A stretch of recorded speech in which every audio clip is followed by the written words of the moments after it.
our community here take care of each other. Most important announcement, again, if you're new today, the bathrooms are across the hall and to the left, so pretty easy to find, and a pretty large bathroom on the guy's side. I hope the lady side is as large. I want to once again thank Ray Stevens and the staff at this incredible venue for just taking care of all of us. Please know how much we appreciate you, and know that we couldn't do what we do without your help. Yeah, thank you. So I've heard lots of comments already about Children's Advocacy Days, and so one of the comments I'm hearing was lunch was really good yesterday. And so I did not get this figure by accident, so I appreciate good food like you all. But I really want to thank our friends and partners with the Tennessee Juvenile Court Services Association for once again sponsoring lunch for us at this event. So join me in thanking them. With the breakfast, definitely want to thank our Kids Center, Tennessee Suicide Prevention Network, and Youth Villages for making sure that we start out the day with some good breakfast. So thanks to all of you all. I also want to thank all of the sponsors who made yesterday and today happen. I kind of joked a little bit with you all yesterday that Children's Advocacy Days is an expensive proposition, but it's money that is so well spent, and want to recognize those organizations that give generously of their resources to help us do this work together.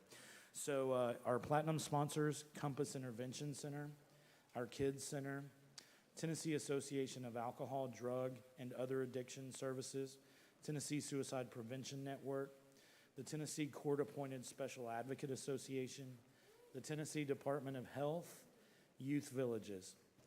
Our gold sponsors are the Tennessee School Health Coalition, the Association of Infant Mental Health in Tennessee, Bethany Christian Services, Family and Children's Service, I always want to add an S to that, Health Connect America, Save the Children Action Network, Springbrook Autism Behavioral Health, Tennessee Voices, the UT College of Social Work.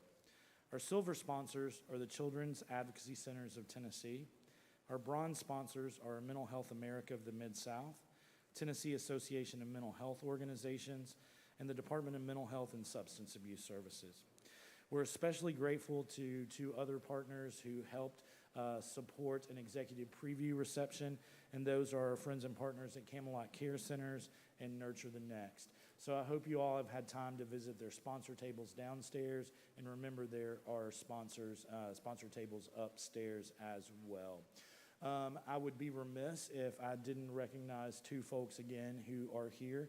As you heard me say, the commission is governed by a 21-member board of commission members, each appointed by the governor to provide oversight, guidance, and broad policy direction for the work that we do. So I had the opportunity to introduce you all to Ella Britt, who is representing Northwest Tennessee on the commission. And I did not have the opportunity, but it's my pleasure to introduce you all to Stephen Neely, who is also a commission member representing the Mid-Cumberland area as well. So again, they are two of my 21 bosses. So if you feel inclined to say great things about me, those are the folks to go to. So thank you for that. So I'm really excited about today's speakers. They're just some phenomenal speakers, and I'm confident that you guys are going to learn as much and be as inspired by what we know about them already. So at this point in time, it's my pleasure to introduce you all to Jerry Moore, who serves as the Southwest Regional Coordinator for us at the Commission on Children and Youth, who will introduce our first speaker. Jerry? And that's quite a task for me not to screw this up, y'all. So I have the pleasure of introducing our first speaker of the day. He comes from us from Just City, Memphis. Jerome Davis is Just City's Bail Coordinator. He earned a Bachelor's of Art in Sports Management with a minor in Psychology from Huntington College in Montgomery, Alabama. Before joining Just City, Jerome interned with the Equal Justice Initiative and served 2 years with AmeriCorps National Service Program while serving with AmeriCorps. Jerome facilitated workshops as a part of the Brothers and Sisters Speaking Out for Change Diversity Pipelining Program in partnership with the Countywide Juvenile Justice Consortium and Cecil C. Humphreys School of Law at the University of Memphis. The program is designed to create a pipeline for justice-involved youth interested in leadership and law. And I'm also supposed to go off script just a little and tell you it was also Jerome's birthday yesterday. So we have to give him a very warm welcome, y'all.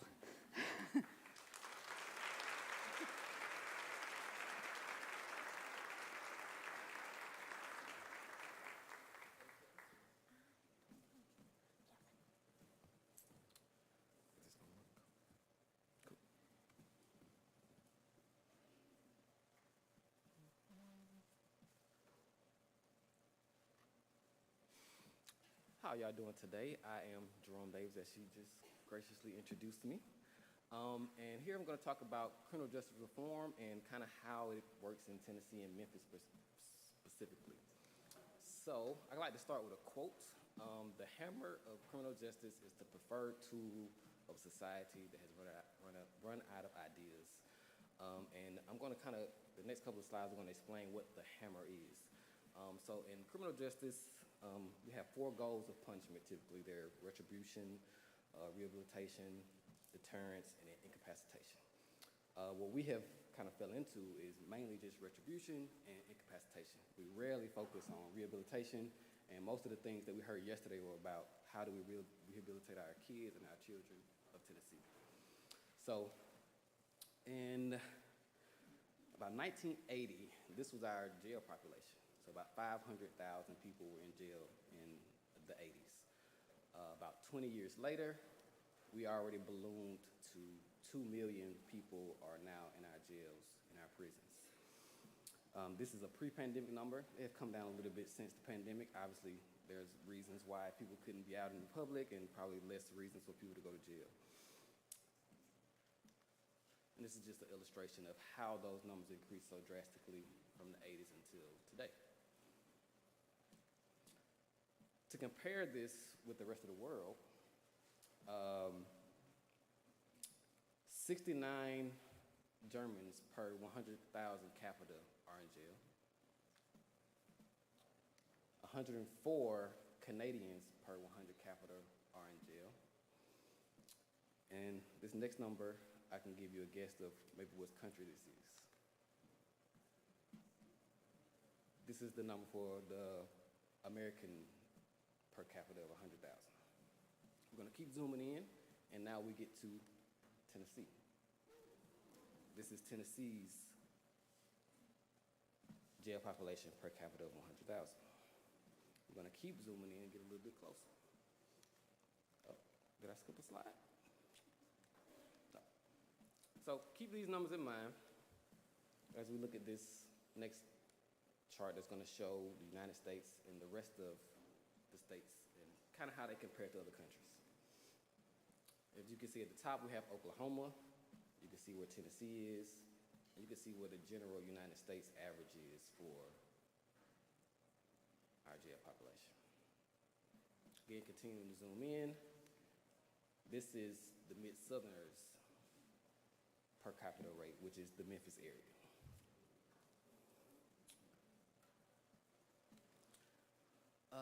As we keep going, about 1 in 31 Americans are under some sort of supervision, whether it's probation, all the type of supervision. It could be anger monitoring, whatever type of monitoring your county or state provides. 1 in 31. 1 in 18 American men are under some type of supervision.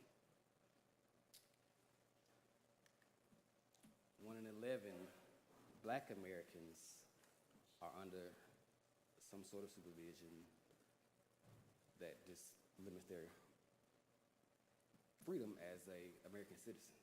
Because if you can't even go out of state to visit family, you can't go on a vacation just whenever you want to. You have to check in and do all those things. Now we're going to go into kind of the race in America, go to some numbers and some percentages and how this is showing out in the statistics.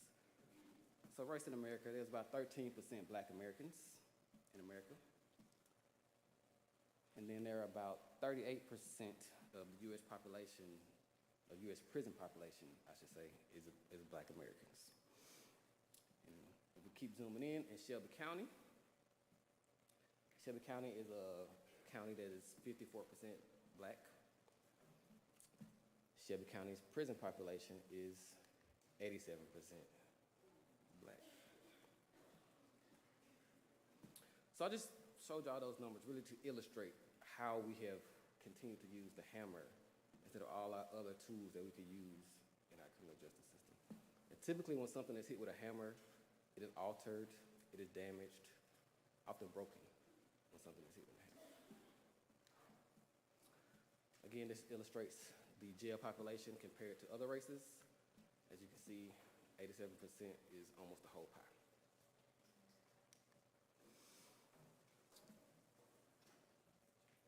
This is again, the rate of imprisonment per 100,000 by gender, race, and ethnicity.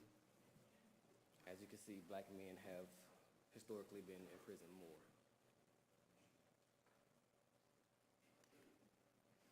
So again, we're going to keep zooming into how these numbers play out in reality. So I'm going to talk a little bit about the criminal court system in Shelby County. Again, these are the numbers, and this is what a typical lawyer or public defender will have to deal with these ballooning numbers when they enter the courtroom and how they are able to work through a case. And it's kind of hard when you have multiple cases and you have to treat everyone fairly. So the Justice Department standards for a public defender, their annual caseload should be about 400 cases per year. That will probably break down to maybe let's say 10, 15 a day maybe. In Shelby County, their caseload is 768 per year. That is almost double the Justice Department standards. So you can see people are probably not getting fair representation every time they go into court if they don't have a private attorney. So a lawyer may have 30 cases per day. That pretty much gives them 16 minutes per case. That's a very short conversation, probably longer than my presentation is going to be today. How much time does a lawyer need to help someone, though? To help someone who may be homeless, to help someone who may be dealing with a mental illness, to help someone who may be dealing with addiction? How many questions do you need to ask to truly help this person, to actually give them a true representation of what they need in the courtroom? For a homeless person, does he need housing? Does he need a job? Is he just out on his luck? Did he just have a bad year?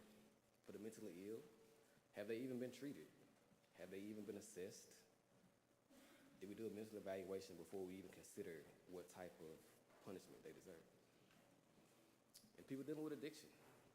For most people in here, I'm sure you don't consider addiction a crime, but unfortunately, our criminal justice system is still labeled as a crime. So if you get caught with very small amounts of any drug, you will probably spend at least a few days in jail, unfortunately. This is a revolving door. In Shelby County, our mayor and some of our politicians like to call our criminal justice system a revolving door. And that is because they feel like it's too easy to get out of jail. Too easy to have your bond set too low, and you could just pay it and just kind of go on about your day. I like to say maybe they have a preference for who they want to be in and out of jail. And I use this example. Most people know this as Robert Downey Jr., AKA Iron Man. And when he was arrested, I forget what year, he had cocaine, heroin, a gun, and he was speeding. And he spent no time in jail. Of course, he had a lawyer, and all he got was probation. And we compare that to people experiencing homelessness, especially during the pandemic. I saw a lot of people as the bail coordinator who would steal things that were basically cleaning products. They would steal things like Clorox. They would steal things like hand sanitizer, things that they're trying to stay safe in the middle of a pandemic because everybody's very scared of what can happen. Nobody knew what was going to happen with COVID at the time. But a lot of these people end up spending days in jail for just trying to stay safe. So again, what is Just City? I gave you all those numbers to kind of illustrate the problem, and now we're going to talk about kind of what Just City is trying to do to eradicate and change some of those problems. So Just City has three main initiatives. We have a community bail fund, which I run as the bail coordinator. We have a clean slate fund, which we use to help people get their criminal records expunged, cleaned, and so they can get back and get their second chance at life. And we also have a court watch program where we can go to court, anybody can go to court, see what's going on, watch the judges, watch the prosecutors, watch the public defenders, and see if people are actually getting a fair shake. And you can give your opinion, you can write what you thought you saw, and it's helpful, especially at election time, because most people never really know what they're voting for when it comes to judges. If you've never been to court, you have no idea what that judge does in the courtroom, and you just vote. So that's our way of kind of creating transparency in the courtroom, so, because each judge is elected, and they kind of don't have any accountability to the citizens that they are elected by, for the most part. So our goal is to reform, serve, and advocate. So with the Memphis Community Bail Fund, again, this is what I run. There are more than 500 people who have been in the Shelby County Jail for more than 500 days. And to differentiate what a jail is versus a prison, a jail is typically pretrial detention. So this means you have not been convicted of a crime yet. You're just technically accused, and you have not had your due process. So you haven't actually finished your court proceedings, and you've spent possibly more than 500 days in jail. This is a breakdown of the number of people who spent over 500 days in jail and people spending under 500 days in jail, and just how many people that is.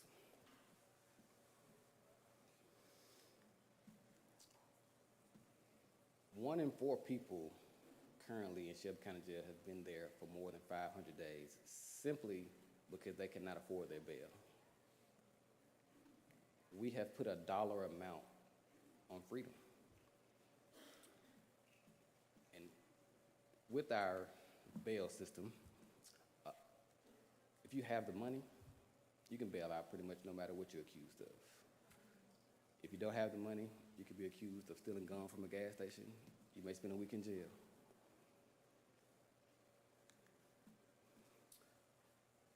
Of those people who have spent 500 days in jail, 93% of those people are black.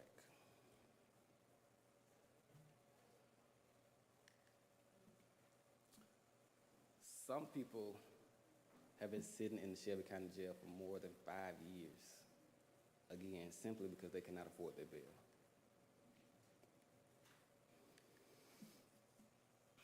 Another breakdown of how these people are spending time in jail. To give another perspective of bail, so again, I pay bail for a lot of people, and with the Community Bail Fund, I'll just go to the next slide. So with the Community Bail Fund, we get money donated to us. We get a client referral from our public defenders. We pay that bail. We advise the clients to go through everything they need to go through within their criminal process. Once they complete their process, get their case disposed, we get our money back. We can pay it for somebody else. We just pay it forward. That's what we tell people to do, to just go to court. You've already been accused of something. If you try to avoid it, they're going to put a warrant out for your arrest. So you might as well just go to court, figure out the situation, and be able to pay it forward to the next person. Again, a lot of the bails that we pay are under $5,000. So this means that, again, I should say under $1,000 is the majority of the bails that we pay. So probably the typical person in here could probably, if they really had to, could pay $1,000 to get out of jail if they really wanted to, whether they had to borrow from friends, family, anything. You would be able to get out today if you really needed to. For the majority of the people we bail out, they have no other option besides coming to us. They can't go to their friends, they can't go to their family, and they can't even afford a bail bondsman, which typically only takes 10% of whatever your bail is.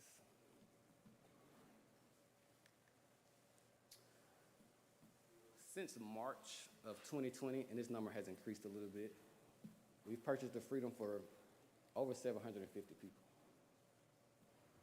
totaling over $1 million cycled through our bail fund. So now I move on to the Clean Slate Fund. This is where we give people a second opportunity after they have unfortunately had touch with the criminal justice system. So within our Clean Slate Fund, again, we are helping people get their records expunged. In Tennessee, I don't know for sure if it's here in Nashville, but I know in Memphis, there's about a 7-year wait after your case comes to completion before you can get anything expunged from your record.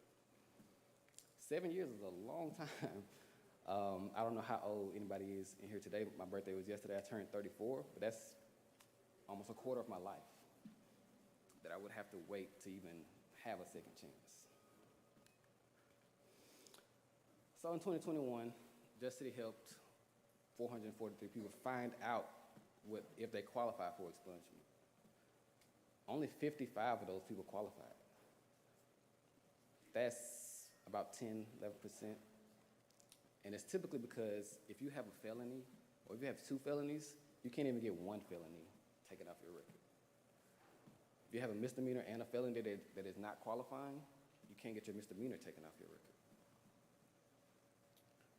So a lot of people come to us for assistance, but unfortunately the way our expungement laws have been written, it's very hard to get an expungement. It's very hard to get a second chance.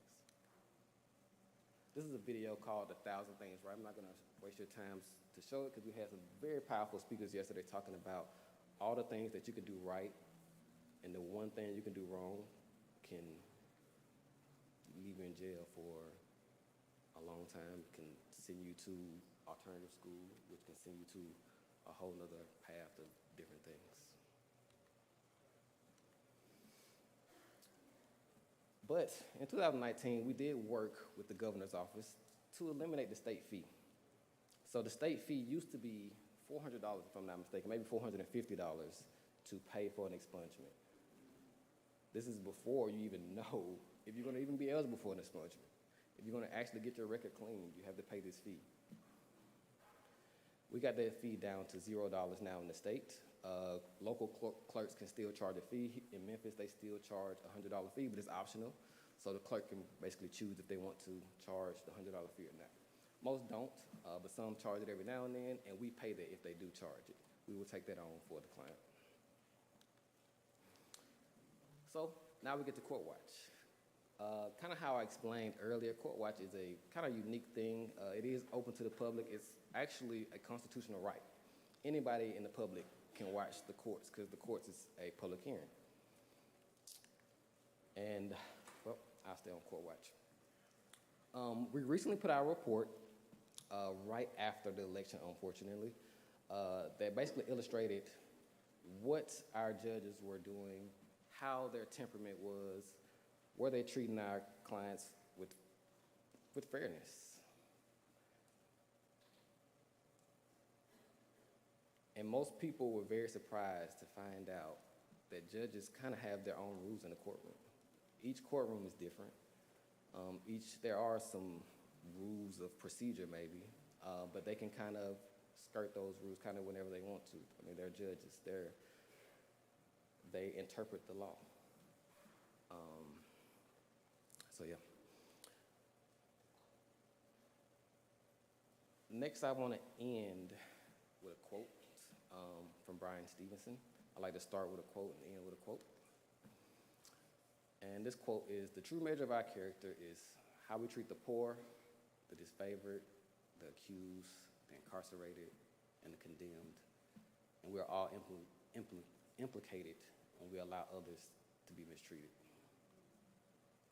So yeah, thank you.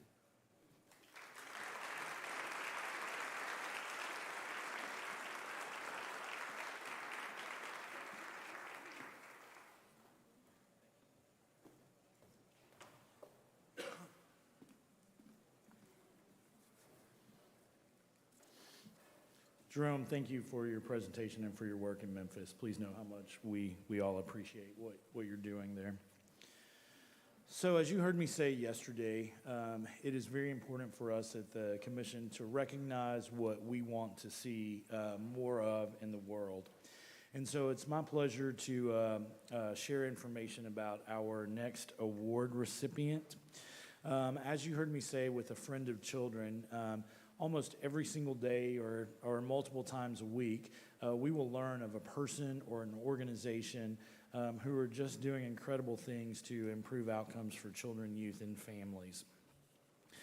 So this year, we are honored to present 2 Friend of Children Award. The next Friend of Children Award will be presented to Dr. Stephen Patrick. Dr. Stephen Patrick is the director of the Vanderbilt Center for Child Health Policy, executive director of Firefly, a comprehensive treatment program for pregnant people with opioid use disorder, an associate professor of pediatrics and health policy at Vanderbilt University School of Medicine, and an attending neonatologist at Monroe Carroll Jr. Children's Hospital at Vanderbilt. He also currently serves as an adjunct physician policy researcher at RAND Corporation, and he's a guest researcher at the Centers for Disease Control and Prevention. He is a graduate of the University of Florida, Florida State University College of Medicine, and Harvard School of Public Health. Dr. Patrick completed his training in pediatrics, neonatology, I can never say that word either, and health services research as a Robert Wood Johnson Foundation clinical scholar at the University of Michigan. Dr. Patrick's National Institutes of Health-funded research focuses on improving outcomes for pregnant people with opioid use disorder and their infants and evaluating state and federal drug policies. We all became, at the commission, very familiar with Dr. Patrick's work at the Child Health Policy Center at Vanderbilt during the pandemic because they had received some funding to really do some pulse surveys. So we had a lot of real-time data about how children and families were doing during the pandemic, which was critical to the advocacy work that we were doing at the commission. Unfortunately, Dr. Patrick can't be with us today because of his schedule, but he wanted me to pass along his thanks to the members of the commission and thanks to you all for all the work that you are doing as well. So we look forward to presenting this award to him in person at another time, but still join me in congratulating Dr. Stephen Patrick. It's my pleasure to introduce you all to Carla Walker, who serves as the South Central Regional Coordinator for us at the Commission.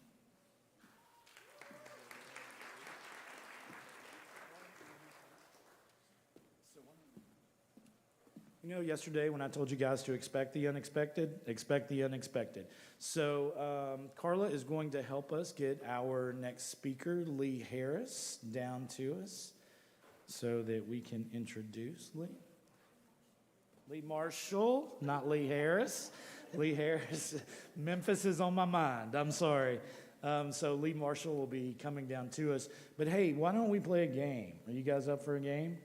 All right. So how about you stand up? Will you go find them? Will you go find them? Okay. All right. All right. We are going to see. Oh, hey, you know what? We're going to play 2 games at the same time, all right? So folks upstairs, you're going to have to be a little bit creative. But the folks downstairs, you're going to get to move a little bit. So do you remember Rochambeau, rock, paper, scissors? Yeah? So, 1, 2, 3, shoot. 1, 2, 3, shoot. Okay, we are going to have the first ever Children's Advocacy Days rock, paper, scissors tournament. And we're going to be able to do this in about 4 minutes or less. And you're going to think I'm crazy. So this is what we're going to do. You're going to find a partner. And you're going to do 2 out of 3, rock, paper, scissors. Okay? The person that wins is going to find another person who won, and you're going to do it. Now, if unfortunately you lose, then your job is to become the biggest cheerleader for the person that you lost to. So at the end of this 4-minute tournament, we're going to have 2 teams, and we're going to have the 2 finalists right there at the end of the stairwell. Got it? So rock, paper, scissors, 2 out of 3. Winner goes on. Loser becomes biggest cheerleader. On your mark, get set, go. Yeah, go.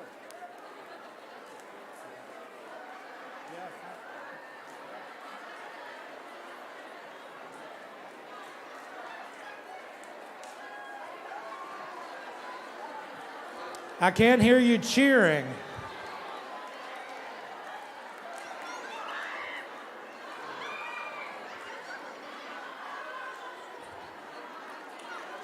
Faster, faster, faster.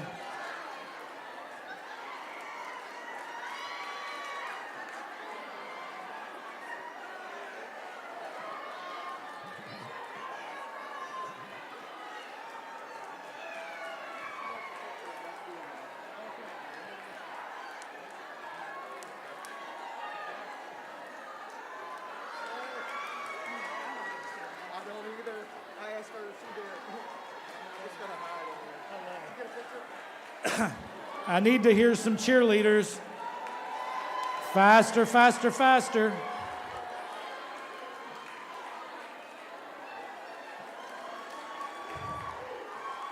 All right, I'm seeing some winners emerging.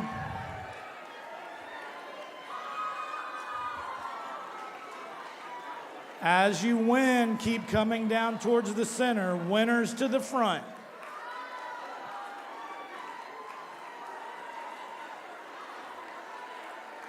My upstairs folks, if you're winning, you bring your folks down, your winners down to the floor.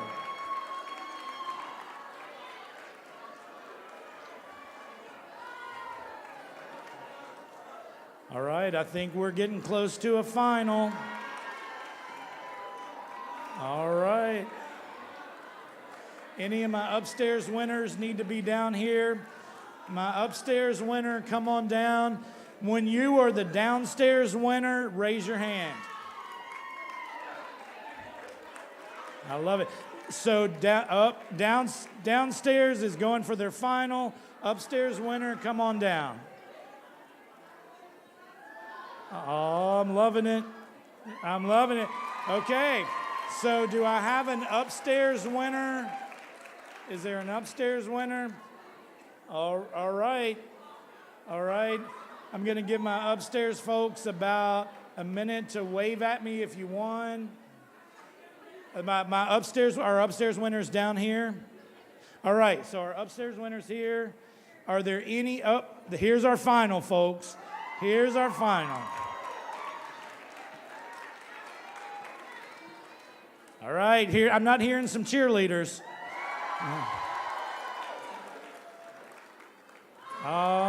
Almost. So we have a winner. Let's hear some cheerleaders.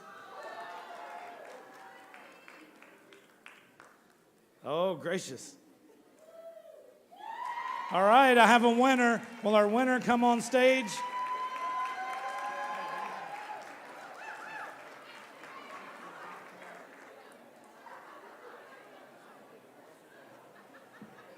Winner, come on up on stage. I know you didn't believe me that we could do this in 4 minutes, but thank you all. So we have a special gift that we've been giving all of our speakers that we will give. So you introduce yourself, tell us where you're from and what you do. My name's Rose Wooten, and I'm from the Stokes Brown Public Library in Springfield, Tennessee. And we coordinate with all of Robertson County areas and help. And we just help. I do children's programming. I love it. Yes, love it. thank you. Thank you. Thank you, and we look forward to her defending her title next year. So now back to our schedule, and it's my pleasure to introduce you all to Carla Walker again, who serves as the South Central Regional Coordinator.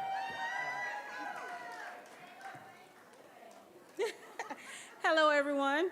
Our next guest is a 3-time award-winning journalist who spent 20 years in TV news broadcasting. Lee Marshall's vision and heart, especially for teenage foster children who were aged out of care, compelled her to dream big, and in March 2015, she launched the Kids to Love Center.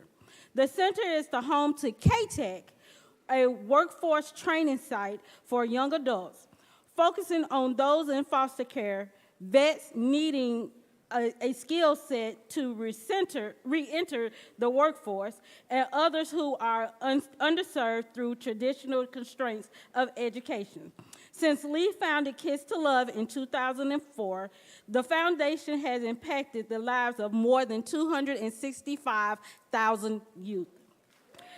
We are honored to introduce Miss Lee Marshall.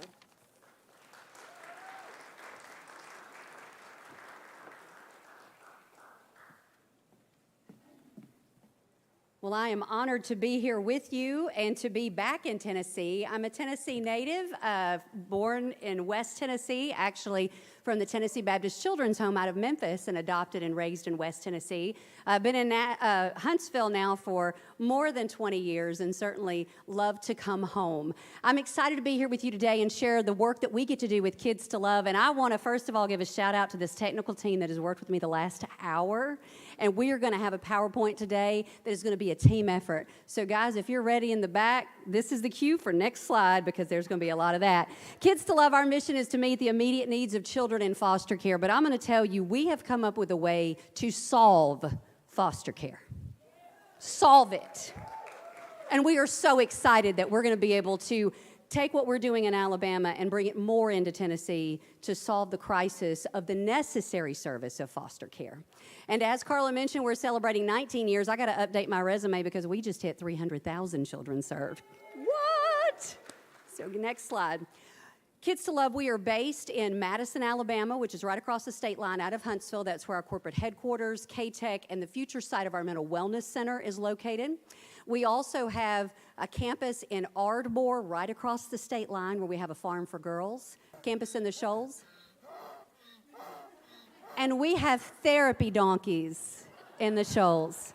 So if you remember nothing else from what I tell you today, we have therapy donkeys on our 160 acres in the Shoals. That is just a beautiful place for rest and respite for our families and our kids. We also have 56 properties in the Birmingham community that has yet to be developed, an additional 20 acres right on the state line in Ardmore to develop. And then we do have a Tennessee campus in Fayetteville. You see our quaint little donation that our generous donors gave us several years ago. It's a 10,000 square foot house on 48 acres on a private mountain in Tennessee, because nothing like bringing our kids to the mountaintop to heal trauma. Can I get an amen this morning? We use this facility for a lot of things. We use it to bring foster families in to continue training. We use it for respite and weekends for our foster families to rest and regroup. But as you see, we have a big staircase, so we love to bring sibling groups in. And what we do with that through our Camp Hope program, and this is something that's open to you guys, just give us a call. When siblings are not placed together in their foster home, we love to maintain that sibling bond. And so what we do is we bring them in for day trips, for weekend trips, and even week-long camps. And they're able to come and have fun and to keep that bond together with their siblings. The biggest thing we do, though, is meet the immediate needs of children in foster care. And I just want to reiterate that. We invest, we educate, and we sustain children in foster care. We do that a lot of different ways, but Kids to Love has created an ecosystem in foster care, because we can't solve foster care by solving one problem. It can't just be solving poverty. It can't just be solving education. It can't just be stopping that foster care to prison pipeline. It's got to be the entire ecosystem that foster care deals with. You've got to have the tough conversations about cultural diversity. You've got to have the tough conversations about mental health. And at Kids to Love, we have created an ecosystem that not only attacks these problems, but also brings solutions to the problems. So when we have kids, we're able to holistically wrap our arms around them with every program we have, and that is when we can successfully transition out of foster care into a sustainable, community productive member of society, which is what we all want for every child on our caseload. We will invest in our kids by acting as a catalyst for positive improvement in all aspects of their lives. I mean all aspects of their lives. We get in their business, and they don't always like that. Go ahead and click it again. There you go. Foster care and adoption. In the state of Alabama, we are a child placing agency where we are able to provide both foster care and private adoption. Our private adoption is set up where we can take any baby in the domestic United States and bring them and place them with an Alabama family. So if you have a young person that finds themselves in a situation where they are not ready to raise that child, we would love to have that conversation with you and place them with a safe family. We are also in the process of becoming a child placing agency in the state of Tennessee, because with more than 8,000 kids in foster care, and I am preaching to the choir, and I love this choir, you know the need, and the need is great. And so as we are working on our application, we will provide initially adoption and then eventually foster care as well in the state of Tennessee. And we are very excited to bring those services because we know that every child deserves a forever family. Mental health. This is something that I think is a subject that not everybody talks about, but it's one that we are talking about at Kids to Love. And this is a statistic that you probably know. 1 in 4 youth in foster care will experience PTSD, and former foster children are twice as likely as war veterans to experience PTSD. It's not a fad. It's a crisis. And at Kids to Love, our trauma therapy approach is not just helping them to deal with trauma, but we have created a way to help them heal from trauma. And that is where we really break the barrier, because all the behaviors that we're seeing is not behaviors, it's trauma. And if we can get to the root cause of the problem, then we can under-medicate, then we can help a child get stable, then we can preserve a placement with a foster family. It's the ripple effect that happens, and trauma is the core problem of all of that. We are real excited. Just a couple of weeks ago, we broke ground. You may want to do it again. There you go. On a new, what will be a mental wellness center. It is an 11,000 square foot building that we're building in Madison and Huntsville. And again, y'all, that is just right across the state line. It's real easy to get there. Mental health and behavioral health is the greatest unmet need for children and teens in foster care. And so we broke ground on February the 27th. I love a good groundbreaking with 23 shovels. You know, go big or go home, right? Have a shovel for everybody. So we're real excited about that. Our timeline is to hopefully have the building up and constructed this year and to be offer services out of that facility next year, but we're already offering those services. So if it's something you need, please don't hesitate to reach out. Emergency assistance in food boxes is something that we do, and I'm going to tell you, as a former foster child, one of my pet peeves, and I have several, and it's because I'm a redhead and God gave me red hair to warn you about that, and I don't apologize because I'm passionate about this and my kids. We don't give used crap. We don't give used crap. These kids have been used crapped all their life, and there's no more used crap for our kids. So what you see here in these pictures, we have a warehouse. Where are my South Central Tennessee workers that come and pick up Christmas every year? There's my people. You know, you've seen our warehouse. Everything is brand new. Just this morning, we've had 2 kids come in to be placed with one of our foster families. Our team has gone to buy a crib, a brand new crib mattress for the bed, and all these are new clothes that these kids get when they come into care because they deserve the new. We also provide food boxes for our foster families every week because we understand the strain and the drain, and for these people that say that they're doing it to get rich, I don't know where they're getting rich, but I have not seen any rich foster parent whatsoever. What I've seen are people who are called to serve, and foster parents are our first responder mission field. And we have to continue to support them in big ways. Christmas for the Kids is another thing that we do, and we do offer this service in South Central Tennessee. This past year, we did 1,906 wish lists, and we provide brand new toys and clothes for our kids. We get their wish list, they send it to us, and we fill it, and then our social workers come and pick it up. And listen, they come in Tennessee by the semi-truckloads to get it. It's amazing. School supplies, another thing that we do. Right now, we provide school supplies in the state of Tennessee from West Tennessee all the way to Hamilton County and Chattanooga. Where are my East Tennessee social workers? Please do not leave the building today without me getting a contact, or let me go ahead and give you mine. It's real easy. It's Lee, L-E-E, at kids2love.org.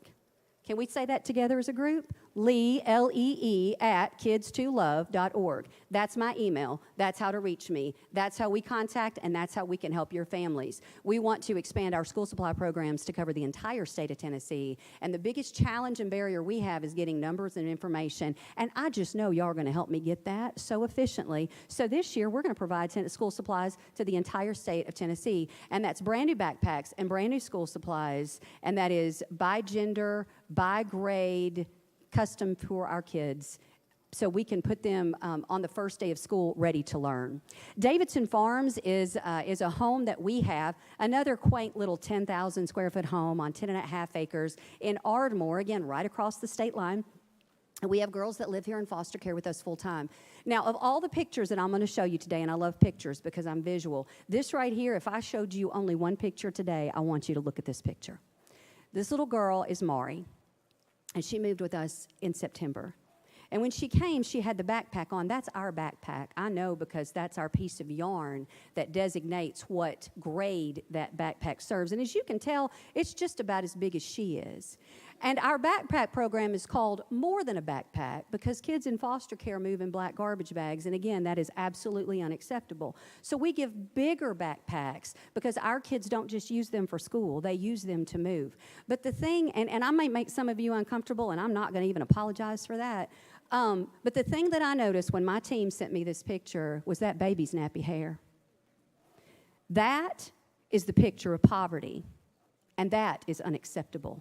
So as our girls came in that day, we immediately took them to Target. What we didn't have in our warehouse, we took them and bought because they came in with their clothes on their back.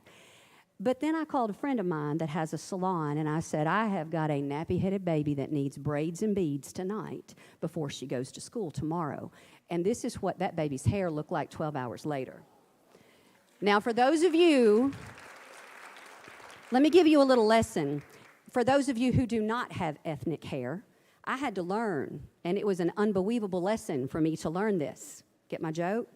Yeah. Hair in the ethnic culture is critical.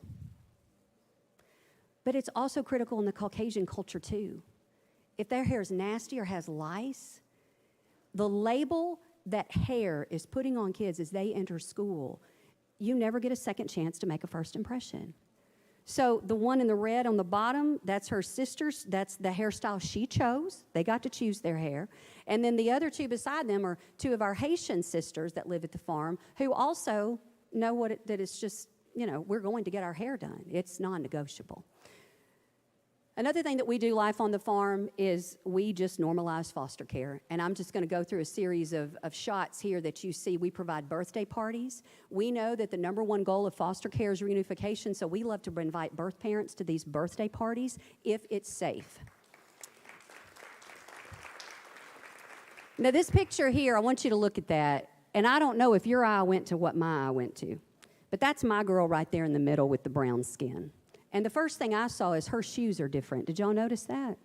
As a foster child, she stood out because she didn't have the gear she needed.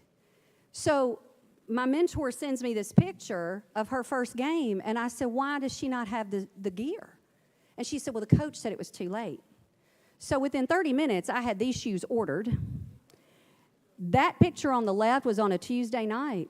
Her next game was the following Tuesday night, and she had those shoes on. Ain't nothing going to stop my girls from being normal. We do family field trips just like your family would take. What I want you to get here is if you're doing it for your children that live in your house, you should have the same approach to the children on your caseload. There should not be any distinction because these kids deserve it. Christmas and cookies and baking, and you don't walk into the farm that you don't smell something in the crock pot. It is a home, and our girls love living there.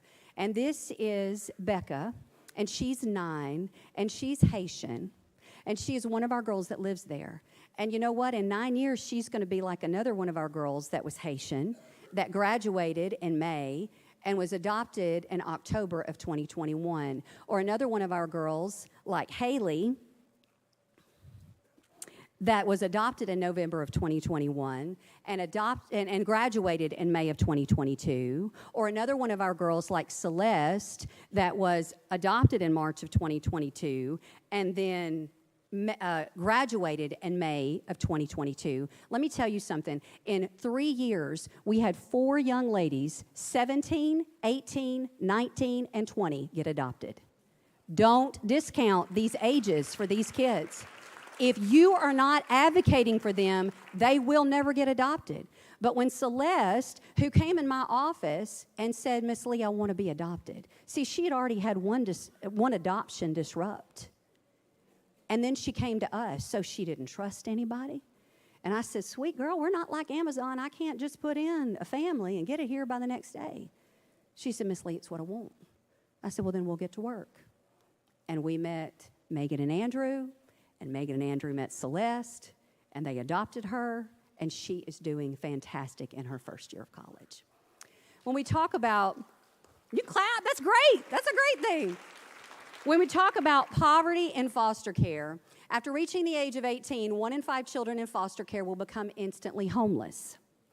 71% of girls who age out of the foster care system will become pregnant before the age of 21. Again, I'm speaking to the choir, but I think it's important that we just keep all of these statistics in our forefront because that's our motivation.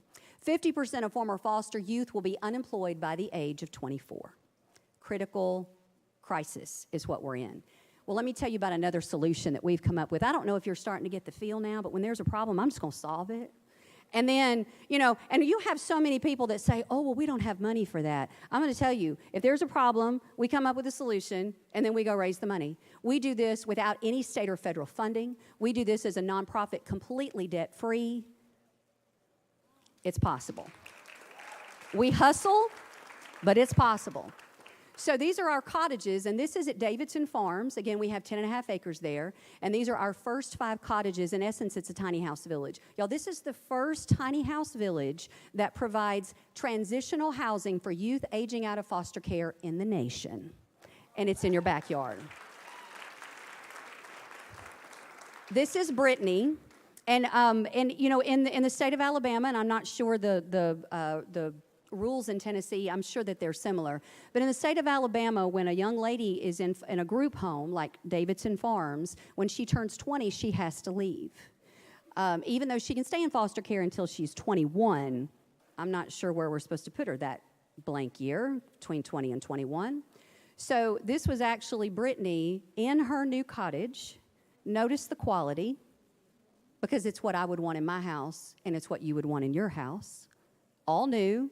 No use crap. And she moved in on her 20th birthday. We cut the ribbon on the rest of the cottages in October, and those cottages are starting to fill up. And when I say we're in their business, we're helping Brittany do a budget. Brittany is in school to become a vet tech. She has got a full-time job. She's going to school full-time. She is doing it. She's doing it. And it's not easy, but it is possible. Now, one reason kids come into foster care is poverty, and the number one way we can get them out is education. So guys in the back, hang with me because I'm going to get through this real quick because y'all got to see all the faces of my rock stars, and I'm running out of time. So the biggest thing we do is education. That is a big thing that we do. Only 50% will receive a high school diploma, kids in foster care. Only 10% of former foster youth will even go to college. And of those 10%, only 3% will graduate. Y'all, we're looking down the barrel of a loaded gun that does not have a lot of optimism. We know that. We know that. But Kids to Love is working, and we have a lot of kids in South Central Tennessee that have already gotten college scholarships. In fact, we've awarded 950 college scholarships in the past 19 years. We will surpass 1,000 college scholarships awarded this year. Now, what you're also going to notice is I get in their business. Have I mentioned that before? I'm a little bit brass. I'm too much for some people, and then you're not my people, and that's okay, because these are my people. And that's our first nurse on the left, Brooklyn, that graduated. She is a nurse. Jacoby's a firefighter. He's married, expecting his first baby, and the middle name's going to be Lee. Isn't that great? I love it.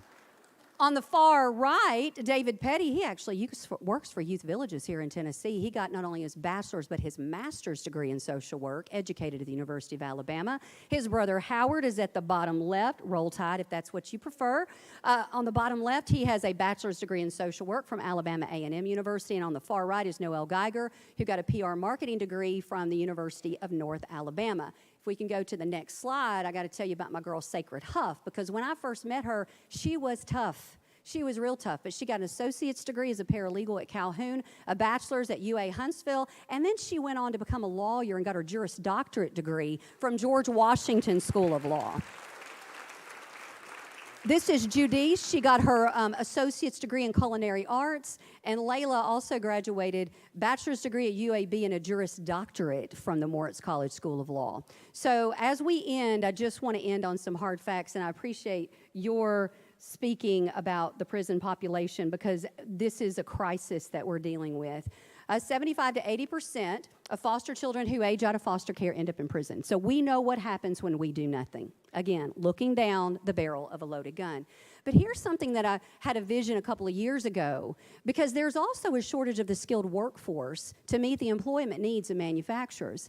Alabama and Tennessee is very rich in manufacturing. There are more jobs than there are people to fill the positions. So I thought, well, what if we solve that problem too? I mean, while we're at it, let's just solve another problem. So we developed K-Tech, and it's a workforce training initiative, and we are a pathway to education, a pathway to independence, and a pathway to industry. We have now awarded more than 300 certifications in mechatronics, robotics, soldering, virtual reality, solid edge, and Life Lab, where we teach our kids how to do public speaking, write resumes, healthy living. Again, breaking those cycles of poverty. It's every day. We are now a licensed private school under the Alabama Community College system, and we are right across the state line. Let me tell you something else. Motlow and MTSU and Bridgestone were instrumental in us launching this program in Alabama, and we have an articulation agreement with Motlow. So here's a theory for you if you have a child aging out. What if they come to K-Tech for 16 weeks and they get these basics, and then they go back home, and they can work and support their family, and then they transfer that credit on into Motlow, a community college, finish an associate's degree, and then go get a job, somebody that will pay for them to get a bachelor's. Do you see the pathway to success that we're creating in this ecosystem of Kids to Love? So here's 2 websites. I want you to write them down.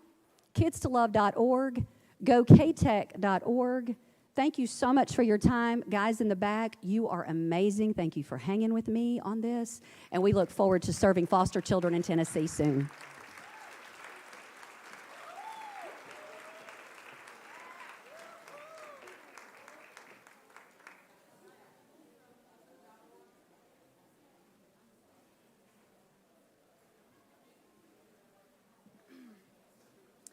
All right, I think that Lee Marshall deserves another round of applause. Let's give it up for. All right, so we're going to take a short 15-minute break, but before we go on break, we're going to hear from Compass Intervention, and they would like to announce the winner of their plant rifle.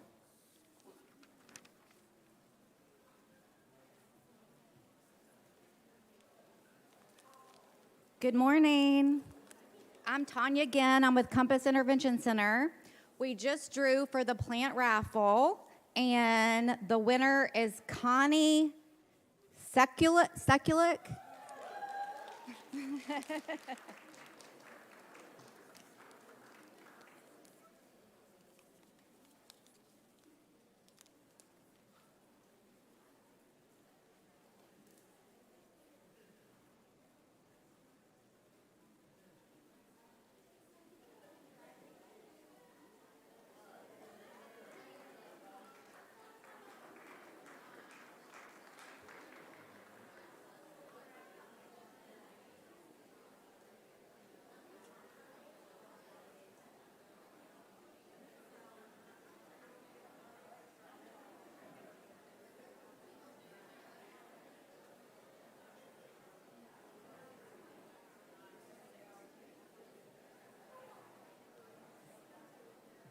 Looks like I forgot to tell y'all when you should be coming back, so if we could just all scoot ourselves back in here at 10:10.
Welcome back, everybody. I hope everyone is enjoying day 2 of Children's Advocacy Days 2023. Are you guys having a good time? Are you guys enjoying our speakers? Hopefully so. It is my honor to introduce our next speaker, and I should maybe make sure I'm in the right place. I am going to introduce a New Orleans-based filmmaker. His name is Edward Buckles, Jr. Edward was 13 years old during Katrina and in its initial aftermath. He spent 7 years documenting the stories of his peers who survived the storm as children. In his award-winning film, Katrina Babies, Edward draws upon his community's tradition of oral storytelling to open a door of healing and to capture the strength and spirit of his city, I should say. His gripping feature documentary brings focus and context 16 years since Hurricane Katrina devastated New Orleans and an entire generation still grappling with the lifelong impact of having their childhood redefined by that tragedy. Please, ladies and gentlemen, welcome Edward Buckles, Jr. to Children's Advocacy Days.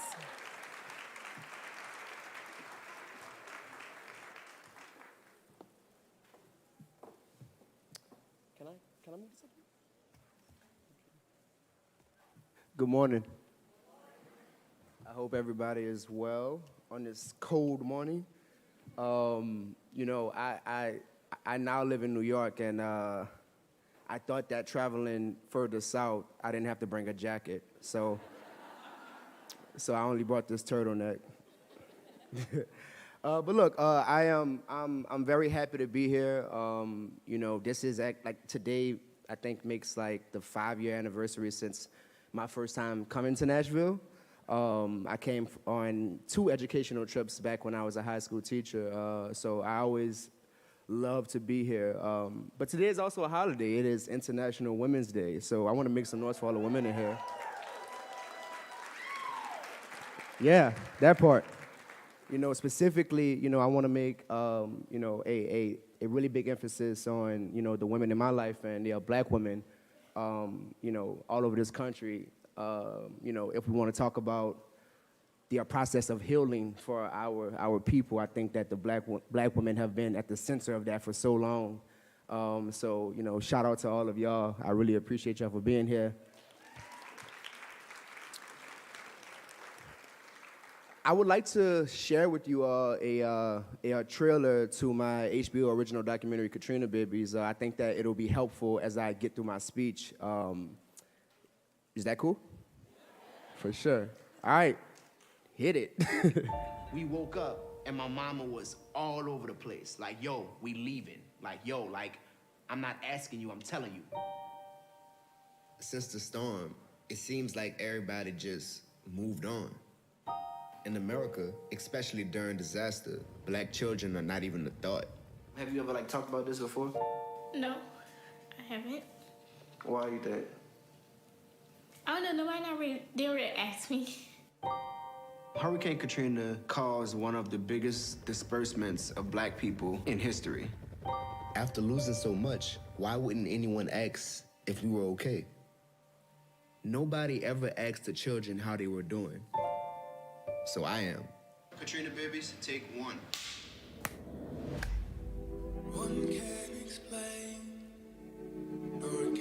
Friday, I was at school walking the hallways with my friends. By Monday, I was on top of fucking roof. Everything you consider as part of who you are was reduced to a trash bag. Am I gonna die? I don't know. I just was like, I'm not supposed to be here. The New Orleans that we knew was gone. When I got back after Katrina, I naively thought that everything was going to be normal again. The feel of community in New Orleans is different now. Your neighborhood was crucial to who you were. What we knew to be true is gone.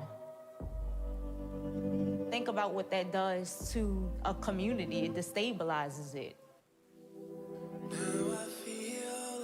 I feel like nobody should be that young going through shit like that. They're at home and they don't feel safe. What does that do to our children? It wreaks havoc on their well-being. Katrina is becoming a folktale, and we're the storytellers. Resilience is when you still find a way to have your head up and help yourself. Sometimes I feel like resilience is used as a tool because they want people to think, oh no, everything is okay. These people are good, like they're strong. Look at how much they've overcome. It's for me to say when I'm resilient. It's for me to say what is resilient. It's not for you. Being able to tell my Katrina story has been part of my healing process. Even though we are resilient, we can never get back what was lost.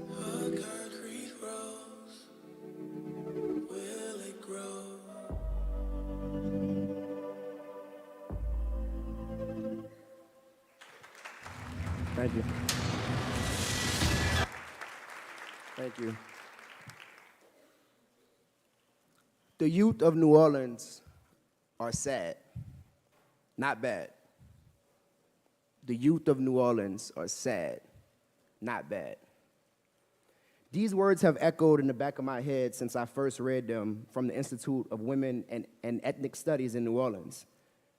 In society, how often do we place our blame on the response and reactions of children rather than the sources, environments, and policies that impact and shape their behaviors? My name is Edward Buckles Jr., filmmaker and director of HBO original documentary Katrina Babies, and my film offers an intimate look at the aftermath of Hurricane Katrina and its impact on the youth of New Orleans. We were never asked if we were okay or offered the opportunity to tell our stories, so I took it upon myself to start this difficult conversation. The impacts that loss had on our lives and forced displacement on our identities showed up as rising violence among youth, behavioral problems, and other trauma responses. I saw this firsthand as a high school digital media teacher. I entered the educational system with so much excitement and, just for the opportunity to offer digital media skills and creative outlets to young people.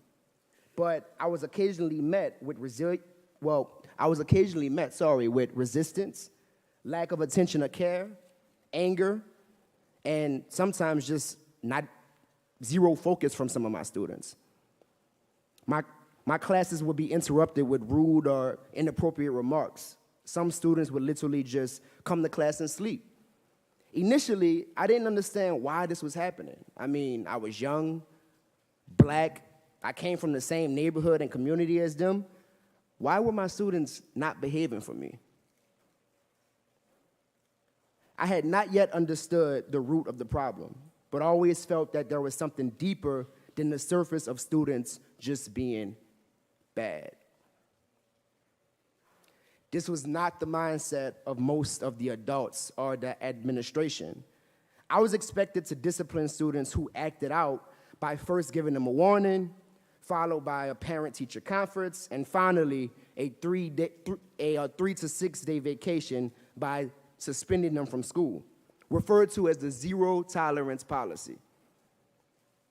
Let's have a moment of transparency, y'all. I never followed that policy. Never. I was often chastised by the administration for refusing to write up the students deemed as bad. And it became evident to me that the policy of zero tolerance was also one of zero empathy. The trauma impacting our youth didn't become crystal clear to me until I worked directly with young people through teaching. Ironically, my teaching journey began simultaneously with the journey into my debut film, Katrina Babies. My experiences as an educator were informing the storyline of the film, and working on the film informed my approach to teaching. I quickly learned how my students, who were between the ages of 0 and 5 when the storm hit, were such a pivotal part of the conversation on how disaster impacted our childhood. In realizing that I was too a Katrina baby, I understood they were now the next generation of Katrina babies. Navigating my own trauma also meant appropriately confronting the humanity in theirs. While shooting an interview with Kathleen Whalen of Safe Schools NOLA, a project in New Orleans schools to determine best practices of trauma-informed approaches, I learned of the term trauma lens. It's defined as the understanding of trauma, It's defined as the understanding of how trauma can affect a student's learning and behavior. Teaching through a trauma lens is not a zero-tolerance policy or criminalizing student behavior. It's understanding the child you're working with and for, seeing the whole child, and examining how the various factors, like their at-home life, financial situation, displacement, or witnessing violence, can contribute to their ability or inability to show up in the classroom. I saw a lot of myself in my students. After Hurricane Katrina, my whole reality changed. I started to get into the wrong things and the wrong crowds. The community that I once knew had changed. The sense of belonging I once felt in my neighborhood was now destabilized after the loss and displacement of many who kept the community together. Despite challenges we may have faced, I come from a pretty good household with 2 active parents who did everything in their power to prevent me from slipping through the cracks that often absorbed black men before even turning 25. My mom gave me an ultimatum of a sheriff boot camp or theater classes at the Anthony Bean Community Theater. Given the industry that I work in and what y'all just watched, I think it's safe to say y'all know which one I chose. Being a theater kid introduced me to learning the ins and outs of a production and expressing myself through monologues and dialogues, such as the time I was casted in James Baldwin's Amen Corner, as a rebellious preacher's son who was dealing with the challenges of being conflicted with traditional morals and worldly influences. Having a constructive use of my time and being in the company of creative, black creative-minded peers set me up for the success I am able to achieve now as a filmmaker.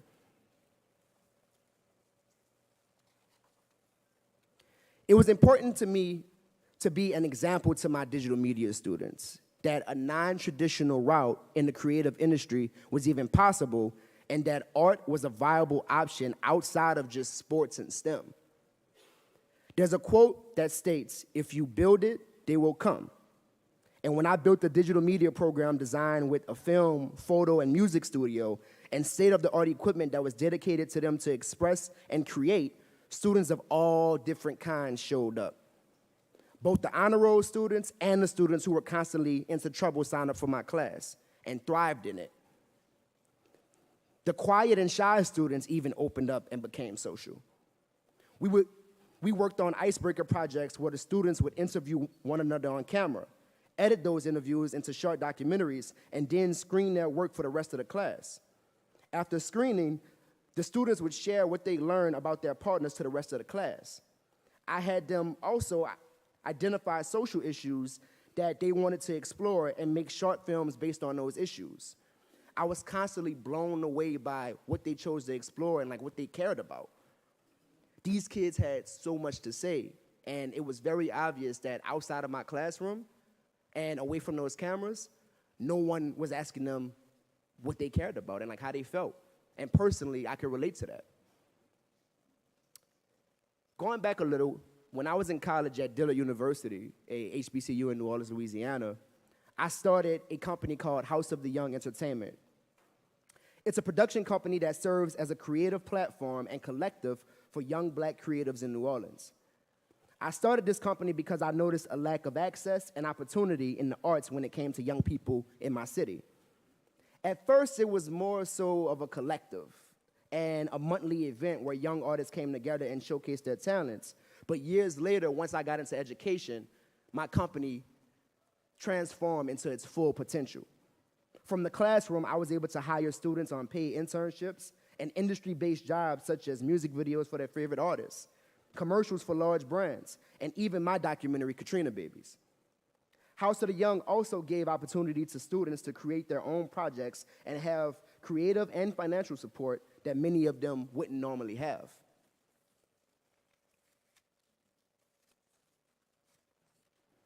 Working directly with young people on these types of projects was an opportunity for their potential to be fully realized in ways that the traditional education structure doesn't always allow. Many of my former students are thriving right now, killing it. Y'all can make some noise for that. They killing it. From creating award-winning films, starring in movies and TV shows on some of the biggest streaming platforms, designing in fashion, and even starting their own businesses, my students took what they learned in my classroom in the same way that I took what I learned at Anthony Bean Community Theater and impacted their futures and trajectories with it. If we build it, in cities across America, including my own, there's a bigger investment in the policing of our children than their well-being or their creative potential. Let's call it for what it is. The lack of funding in art education, music and youth programs, and trauma lenses in classrooms is a reflection of what we value and what we don't as a society. I envision a country that sees the wholeness of a child, believes in their untapped talents, and nurtures them in a way that requires competency and care from us, the adults. I think back to my city of New Orleans and the story of a 12-year-old black boy who was arrested for firing a gun in the air on New Year's. He was considered to be a repeat offender from this incident when he was 9 and sent to a boys' home in the city. The boys' home had a music program, and naturally being around music all his life in New Orleans, he excelled in the musical trainings and band practices. That young black boy, initially doomed a juvenile delinquent, went on to lead the band and later grew up to be D. Louis Armstrong, AKA Satchmo. Make some noise for Satchmo, y'all. The power of investing in the creative potential of a child. The power of investing in the creative potential of a child. I was that child, navigating a post-Hurricane Katrina New Orleans and the changes that came with it. I could have very well been categorized or discarded as bad because of some of my mistakes. But instead, I was embraced by the arts and found the outlet that defined my life and career. On this year's Child Advocacy Day, I am advocating for trauma-informed education in classrooms across the country. I am advocating for trauma-informed education in classrooms across the country, which ultimately creates a learning environment that is equipped to serve each child and empower them to be their whole selves. Trauma should not be a determining factor into a child's ability to learn and succeed. And competent, compassionate educators are needed to make that a reality. We are needed to make that a reality.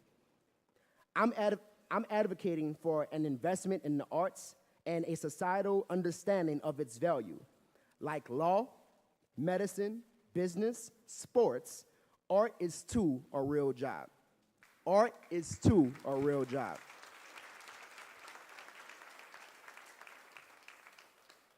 From visual arts, writing, media, fashion, music, dance, to filmmaking, art is a creative outlet that all children, despite their race, social status, or traumas, should have access to. It's a career path that changes the world, and as our future change makers, our youth should be able to see it so that they can be it. Thank you. Thank you.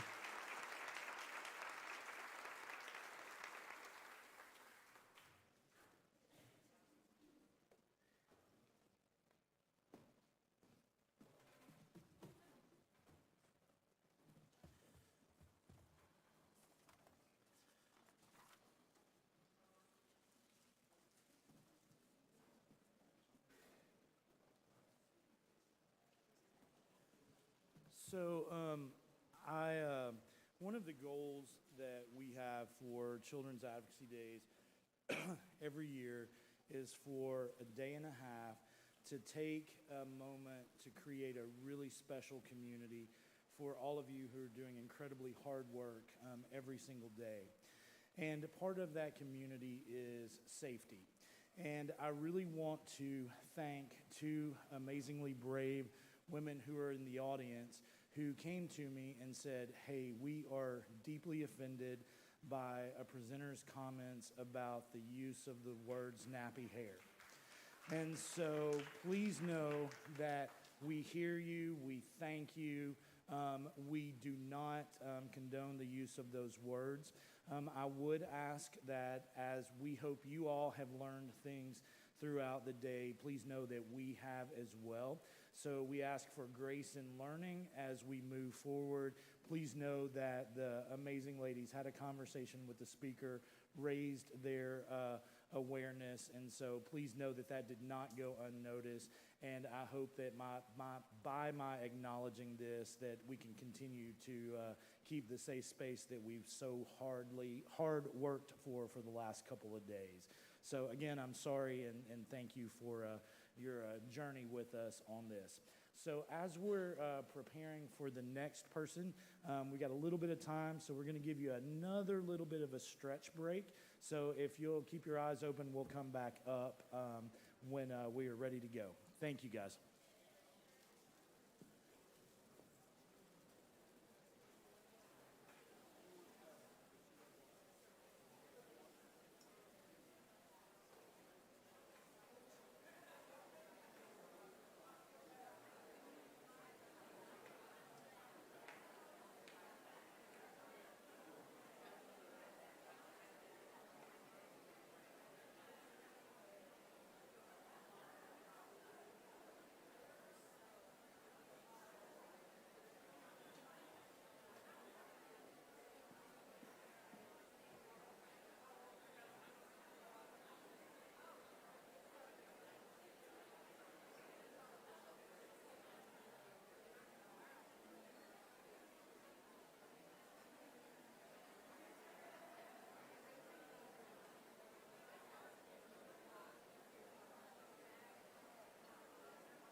Take this down.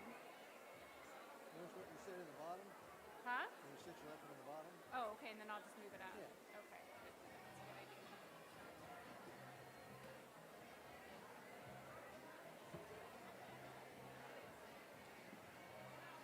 Then I'll just move it up here. I'll move this down and move it up.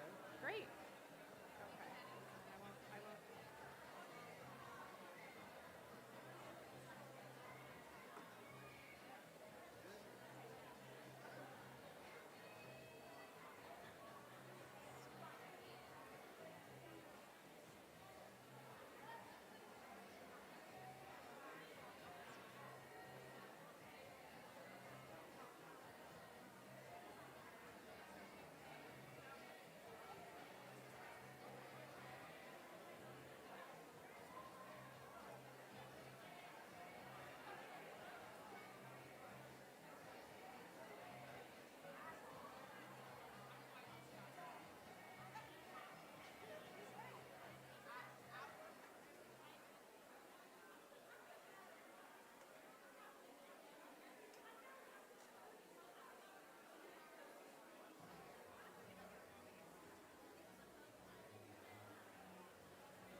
check, check, check.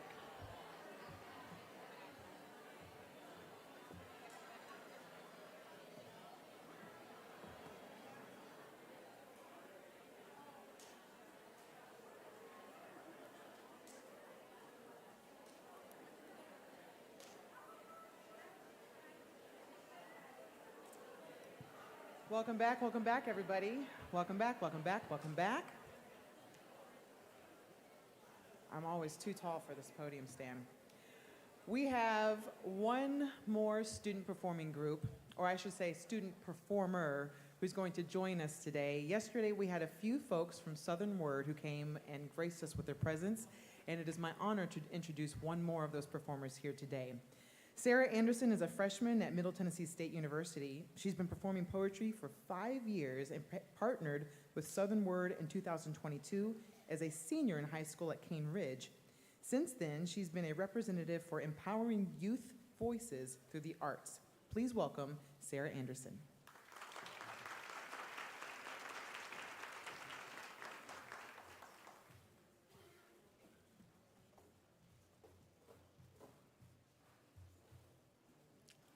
There is nothing more intimate than my relationship to my madres, my mumis, my G's, my GG's, my ma's, my matriarch. Then the passing down of my grandmother's love for law and order. Dun, dun, dun, dun, dun, dun. Then the passing down of my mother's love for the Black-Eyed Peas. Then the passing down of my auntie's songs of praise on Sundays, on birthdays, on all days, every day. I walk in the shoes of the matrons that made me. My Gigi has a love for gambling. I'd risk it all to laugh as she does. My older sister has a love for interstate speed racing. Our river raft rides in her Kia Soul are memories that I cherish most. My Granny A builds palisades out of her palms, handcrafted pens and cushions and blankets and baskets, ribbons for bows, food pantries, clothes, gifts, caskets. She dies at the hands of her pride, yet she is oh so proud to help. At the chapel, she sings songs to the God of Abraham, Isaac, and Jacob, and on my shoulder she cries tears so hot that the gates of hell sizzle at their sting.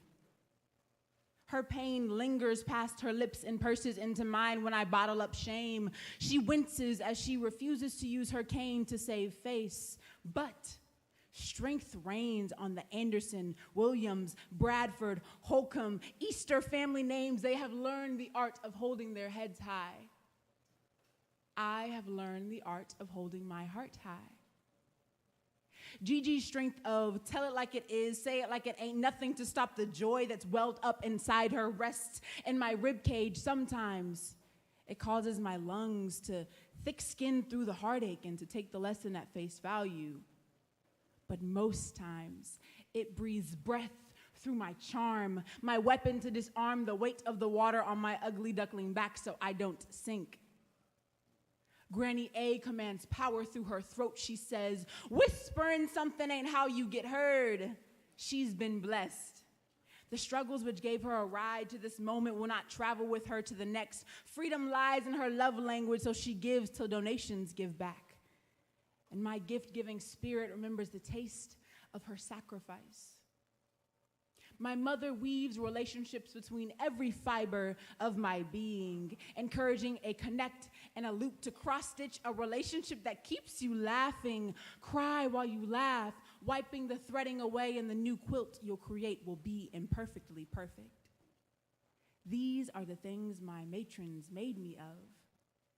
And as a pillar is supreme, my G stands center.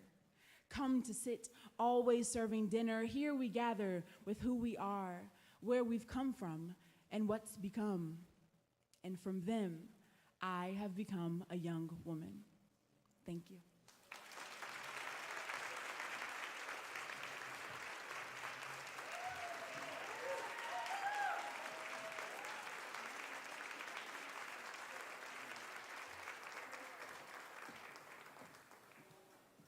I'm 100% sure Jonquil is after me because this is the second time she's put me behind really cool kids, right? Can we say thanks to Sarah one more time? I'm just super fan. I could talk about Sarah all day long, but we've got lots of cool things still ahead for you before we let you get out of here for the year. Thank you so much for hanging out with us again today. I have the privilege of introducing our last speaker of the CAD. That didn't even come out well, did it? Of our Children's Advocacy Days. And so we're so grateful to have her with us today. She's coming all the way to us from Johns Hopkins Bloomberg School of Public Health up north. And so we're super glad to have Dr. Christina Bethel with us. She, in September of 2019, Dr. Bethel was the lead researcher that released the results of a study of over 6,000 adults at Johns Hopkins seeking to identify positive childhood experiences that could buffer against the health effects of traumatic ones. For the past 35 years, Dr. Bethel has built her work and her career around an intentional goal to catalyze healthcare and public health transformation at the policy, systems, and practice levels. This has been driven by an unwavering focus on advancing whole person, whole family, and whole community model of care that engages patients and the public. It is transparent, continuously learning, and collaborative. Dr. Bethel has been a national leader in the development of policy, practice, and research applications of population health and systems performance, measurement, and family and community-centered improvement methods. She's done a lot, guys. And so we are so blessed to have Dr. Bethel with us today. Will you welcome her to the stage? Hello, and I'm just going to turn over to get my computer up here because I didn't want to have the guys in the back go crazy flipping my slides. And thank you for staying. This is like, I think, the last presentation for the most part after a closing session. So let me make sure the slides are up. Are y'all all good back there? Okay, I'm going to put them on so I can get going. And there we go. So I'm going to be talking about from awareness to action. Oops. From awareness to action, because we are living in a very wonderful time where we do have awareness, which actually wasn't true just a couple years ago. So how did we get awareness? Well, we had a lot of awareness, right, in our own lived experience and in some of the literature no one reads, but we put it together in a story, put some data around it, and talked about it. And I first came to Tennessee in 2013, sharing the very first data we had for Tennessee statewide on adverse childhood experiences and the promise of resilience. And so I want to acknowledge that progress of everyone being here today and try to move it a little bit further, which is, I think, where you're going anyway.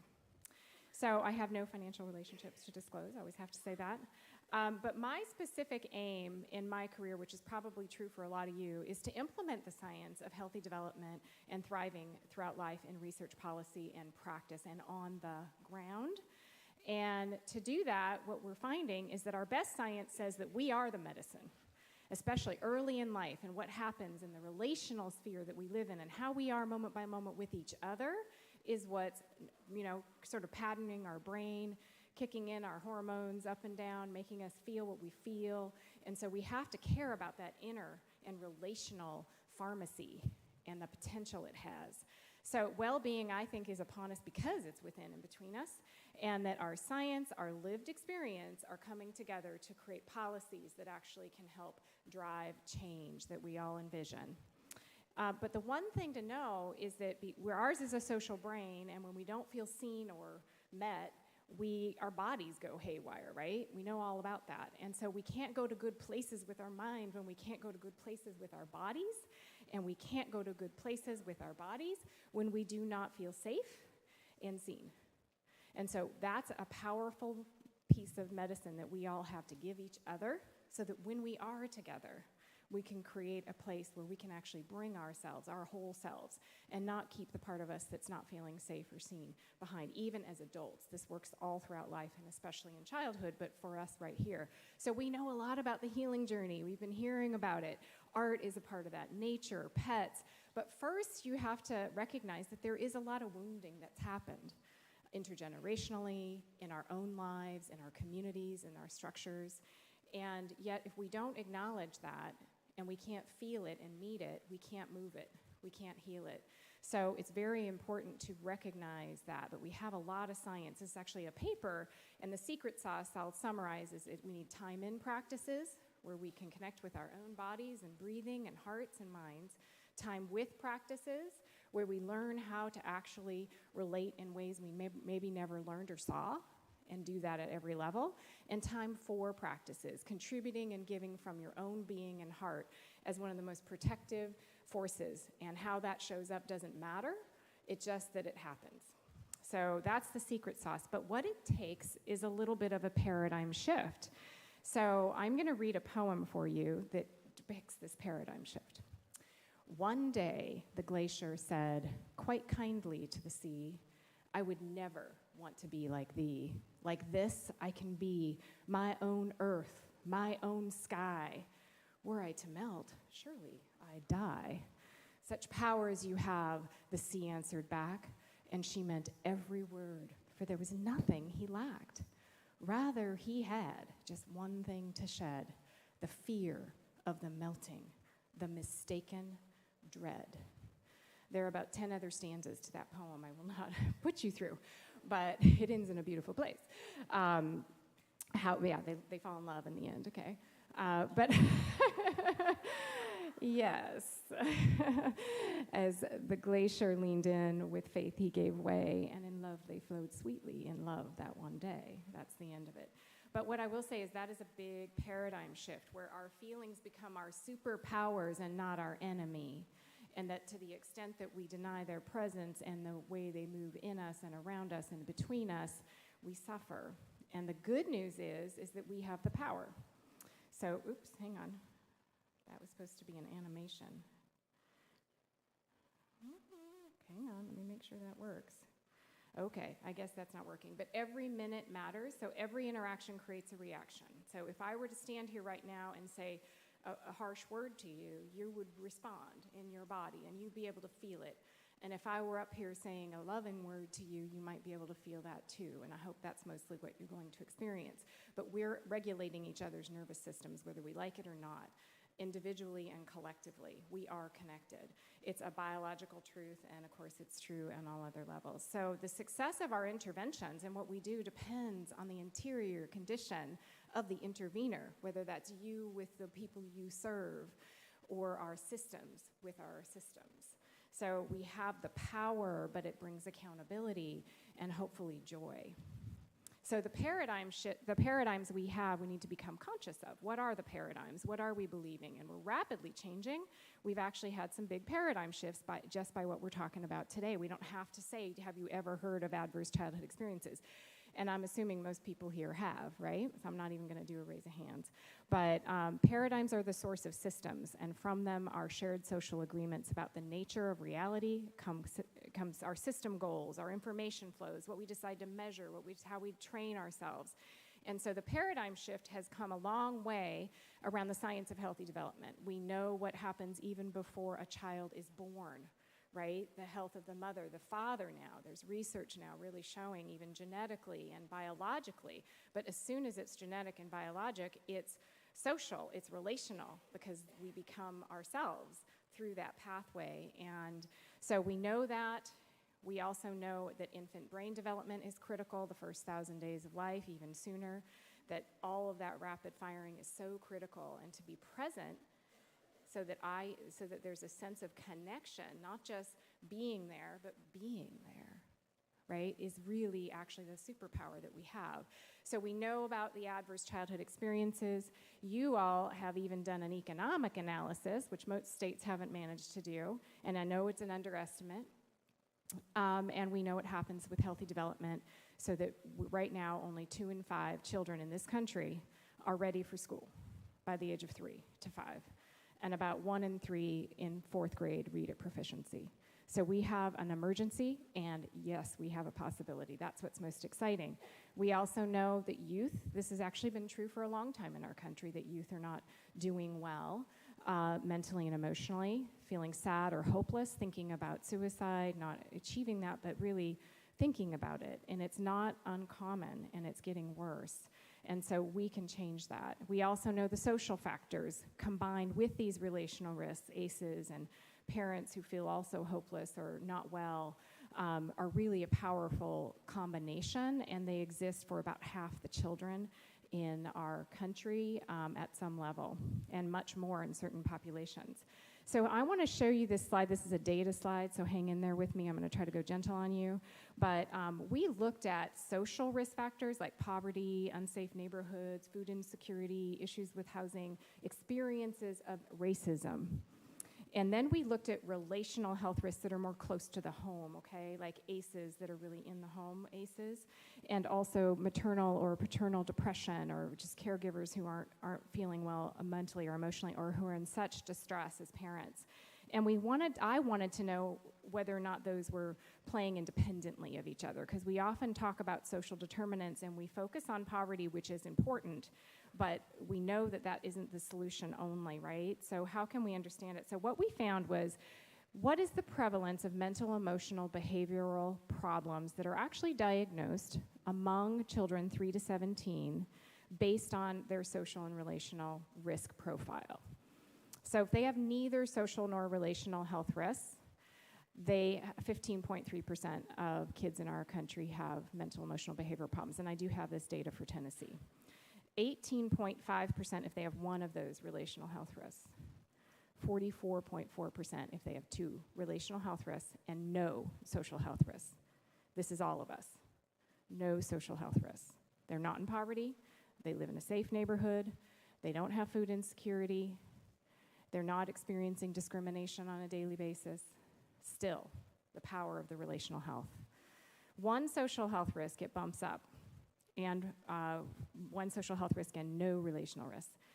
This is how it goes. But what basically you can see is about 61% of our children in this country, and it's similar for Tennessee, who have 2 or more of those social risks and 2 or more of those relational risks, which is not a small number, 61% actually are already identified with a diagnosis.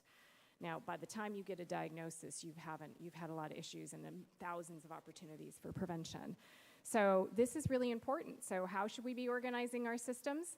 In an integrated way to address these issues. And in fact, children who have social relational risks but no diagnoses at all are just as likely to use the emergency room, be hospitalized, and not flourish, not be ready for school as those who have a chronic complex condition.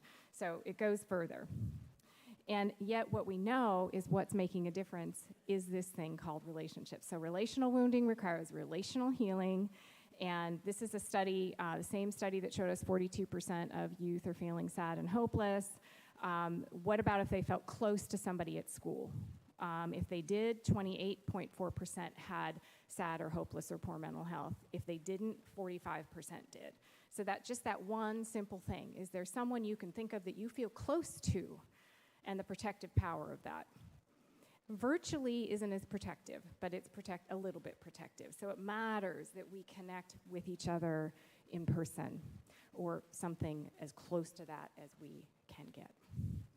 And we know that this means we need through any door processes. I'm assuming some of you are from different parts of the equation for supporting child well-being, but we have to have interoperable ways that we can talk to each other with data, and there's a lot of issues that need to happen so that you and I can share in on helping families and communities and not be off on our own separate tracks, often not being able to help and address the whole child, the whole family, the whole community. So we have some models for that, and we know early investment matters. So this was the first transformational change, and it's actually kind of happened, right? How exciting, and in a short period of time. So let's keep moving with that transformational change, and I'm going to talk about the flourishing paradigm. So we've got the adversity paradigm down, and I'm going to talk about the flourishing paradigm. So this is flipping the narrative to start where we want to end up, to proactively promote positive health regardless of any presence of adversity or not, starting where you want to end up. Where do we want to end up? With well-being, would you say, not just taking away the bad? What we know, the World Health Organization's definition of health is not just the absence of illness. It's the presence of something good. So what is that, and do we know about that? I think we know a lot about it. but we don't necessarily look at it so much. So the absence of illness is not the presence of well-being. Many, many people who have many illnesses are actually experiencing a lot of well-being. And a lot of people without any problems at all that you might put on your checklist are not experiencing well-being at all. So we have studies, I'm going to just show you one, on adult health, that you're 62% more likely to die if you lack positive well-being, even with same levels of illness. And these studies go on and on and on. So it begs the question, well, what is flourishing? What does it mean? How can we build it? And can we build it even in the midst of adversity? And the answer is yes. There's a whole field of study called salutogenesis that is the study of what supports goodness and well-being. We don't hear as much about it, but it's been around for a long time. So we have ways to measure it. You don't have to look at this, just letting you know there are valid instruments that we can use. And so I'm going to ask you all to think and reflect for a minute. There's going to be a little QR code that comes up, and I want you to scan it and answer the question. See how we're doing in this group. Okay, it's anonymous, so you don't have to worry about showing your name, but I am going to define it first. I'm saying that these qualities of flourishing, which are the synthesis of the qualities we talk about to depict flourishing, are relationally enabled. They require relationship. And first is sense of meaning and purpose. Engagement with life and others. You stay in the game. You don't drop out. Valuing and creating positive relationships. Not everybody is as lucky as everyone else to have a big, happy family. But you don't give up. You keep trying. So even if you're trying, you're doing it 100%. We don't always get to have those relationships, but we value them, and we work toward them, and we never give up. Having a positive orientation to life. Underneath everything that's wrong is a longing for something good. Every time you're sad, it's because there's something you care about.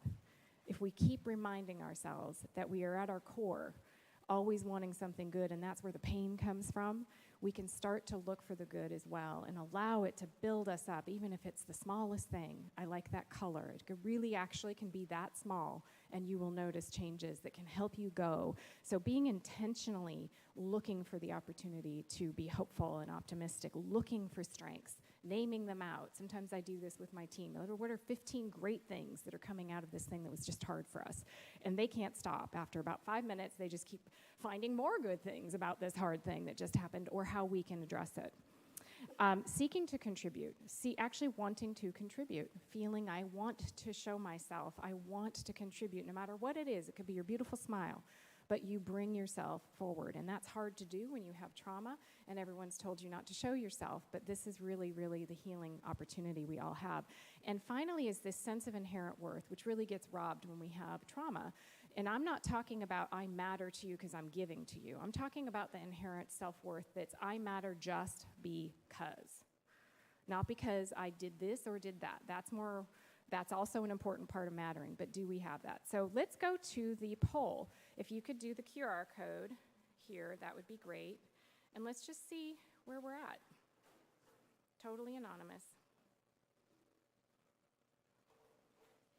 Is it working for you? Okay, good.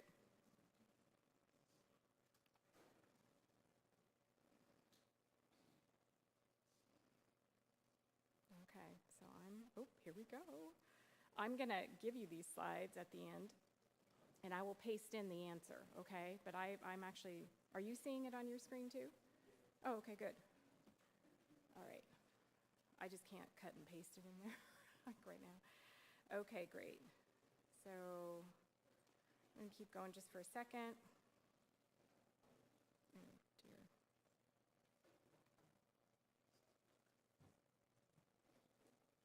Oh, dear. I just reset the results. That was not a good idea. Who wants to read out the results that you see right now? Can someone read them out for me? I have about, no one wants to, I'll do it, but I'm having a little problem on my phone. It's not looking very good, so maybe someone else can do it. 4% 0 to 1, 24% 2 to 3, 33% 4 to 5, and 40% all 6. That's actually the highest I've ever seen, ever, and I've been doing this for a while. So that's pretty powerful. You have a lot to give, and you have a lot to be excited about. So that's exciting to see this group, but there's also, some room for improvement. So if we were to have a conversation right now about that and we got vulnerable with each other, I bet you we could do something within a short period of time, and people would start to be able to, and it's like the weather, right? Like resilience is like the weather. You can be more resilient one day or another. It's very sensitive to conditions and to how we are inside our minds and hearts and with each other. So we got to be at the watch of this. We need to floss our hearts and minds every day, not just our teeth. Okay, so I'm going to put that in so you can, anyone want to make a comment about that, about the group? What it felt like to see that in yourselves? Okay, so that's where our group is. So what do you think it is for children? So we found a way to measure flourishing for children, which is different than for adults. We looked at 3 things that parents can actually kind of see in their child, or you can see in a child. So it had to be something like that, caregivers. Being curious and interested in learning new things. You can see that in a child. Being able to stay calm and in control when a daily challenge happens. I'm not talking about big challenges, but just sort of small things. And being able to persist in goals that the child decides to start on, or do they give up easy? I can't figure it out, so I'm going to quit. Do they have that sort of goal orientation where they can be curious and stay in the game versus giving up? In Tennessee, it's about 31% who met all 3 of those criteria. And in the nation, it's about 40 last time we measured it. And it doesn't vary as much as you would think across income or racial groups. So it's more equalizing than a lot of the bad things we measure. So we all need this. We all need to increase our flourishing. And when we do, great things happen. This is just a little side called equally unequal, which is once you have ACEs, even at higher incomes, you're equally likely to not flourish. So it's an equal opportunity problem, but an equal opportunity possibility. And that was another poem in there, but I won't read that one to you. So resilience. We know a lot about resilient Tennessee, right? That's what you're up to. We know something about it in World War II. Right after World War II, they noticed a lot of kids doing differently at different stages. So that's when the field of resilience formally got started. What is that about? And we actually have a very rich field that we're bringing into healthcare and our systems now about resilience and what creates resilience. And it's at all levels, the relationships, the child learning their own system and that sort of thing, but the community being just as important, if not more important, because when you're in a container where you feel you matter in a community, it makes it a lot easier for it to go in to the family and into yourself. So it's interdependent. So we have powerful opportunities. So even with adversity, children who are taught resilience, so you can learn it, you're not born with it, you're born with all these capacities, but the environment impacts you and every day impacts you. But when we can teach children resilience, even in the presence of high ACEs, the probability they go on to have a mental, emotional, behavioral problem skyrockets. So look at this last 2+ ACEs, 4.8% having a mental, emotional, behavioral problem in the presence of resilience versus 28.5 without it. Same thing with school engagement. Do we care about school engagement? Do we care about school readiness? Do we care about our economy? Even if we can't find it in our hearts to care about people, I hope we all can, but some people really are, well, how is this going to help the economy? Well, it's going to help the economy if children go to school and find purpose and meaning and contribute. And so the 2 lines you're looking at, and don't get too distracted by that, is with resilience or without. The bottom one is without resilience in terms of the proportion of children in school age who are engaged in school. Okay? So 21 versus 63% for 6 to 7 when they have these qualities of resilience or not. We have to start early. And then it goes on. Okay? You'll notice as children get older, the gap narrows a little bit because school engagement tends to go down anyway, and that's a lot of other issues going on as well. It's not just enough to be resilient, but the container matters. So what we found is what helps build resilience. We had to kind of look at it at a population level to get Congress to look at it or health system leaders to look at it. And without getting too distracted by this, if you look at the 2 circles, what you're seeing is the top circle is children who do not have any of those social or relational risks, okay? So they're supposed to be your best in the house, right, in terms of doing well. 55.5% are exhibiting self-regulation resilience qualities if they have strong parent-child connection or caregiver-child connection, which we also measure. 25% having self-regulation and resilience, if not. So it's very, very important that we look at the family to help children. We have to help adults. How we are is really powerful for how children do. And also, it's not enough to just look at those with adversity. Eliminating risks is not enough. That children without any risk, like I just showed you, are still 71% less likely to demonstrate self-regulation as a high bar, a very important bar for resilience, if they also lack stronger parent-child connection. So it's for all of us, not just those with adversity, but incredibly important otherwise. Similar pattern here, but we looked at a more complex variable and included family resilience. So family resilience would include families feeling they talk together when they have problems. They don't just shut down around them. They work to solve problems with the community. They reach out to others in maybe their church or their neighborhood, but they actually work to try to solve a problem. They don't just give up quickly and say, no, it's just bad life, right? I mean, they try to reach out and be vulnerable, and also know they have strengths to draw on and stay hopeful in difficult times. About 48% of children in this country live in homes that meet those criteria. We have a lot of opportunity to build up family resilience. We're exquisitely sensitive to the positive. We can build up resilience in a lot of ways, but we have to be at the watch of it. Our hope, do we see our strengths? Do we talk to each other? Do we reach out for each other? Do we work to solve our problems together? So we took it a little bit further, and as Jonquil told you, we did a study that was published in the Journal of the American Medical Association, and looking at positive childhood experiences. It was a near-death experience, by the way, to get this paper in, because it wasn't medical, right? It was looking at how medical problems are impacted by childhood, and instead of only looking at adverse childhood experiences, we kicked in positive childhood experiences. So could you imagine that many children or many adults, who may have had ACEs, also had positive experiences, right? From a variety of places. So we have a lot of power. So the ones we looked at that really synthesized down as being the kind of experiences that impacted health later in life were all about feeling that you could talk about your feelings. Now, maybe you could talk about your feelings, but if you didn't experience it and you didn't do it, that's the issue. So it doesn't matter if you helicopter in and think this child had all those opportunities, they just didn't take advantage of them. We're not talking about that. We're talking, you as an adult sitting here right now, did you feel when you were a child you could talk about your feelings? Did you feel that your family stood by you in difficult times?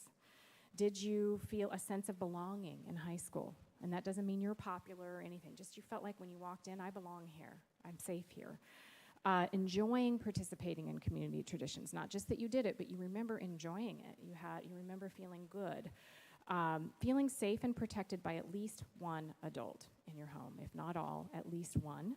And having at least two non-parent adults who took genuine interest in you. So basically, I wondered, is this like the cumulative positive analogy to ACEs, which is a cumulative negative, right? The more, it doesn't even matter where the source of the adversity is in many ways, it's the accumulation that packs the punch. Is that also true here? And so we had to figure that out through a long, complex psychometric process. But basically, what we found is, yes, it does work as a cumulative positive. And it's not the opposite of ACEs. It goes right alongside, independently functioning. If you do not have these positive childhood experiences, even if you do not have ACEs, you still end up more depressed as an adult.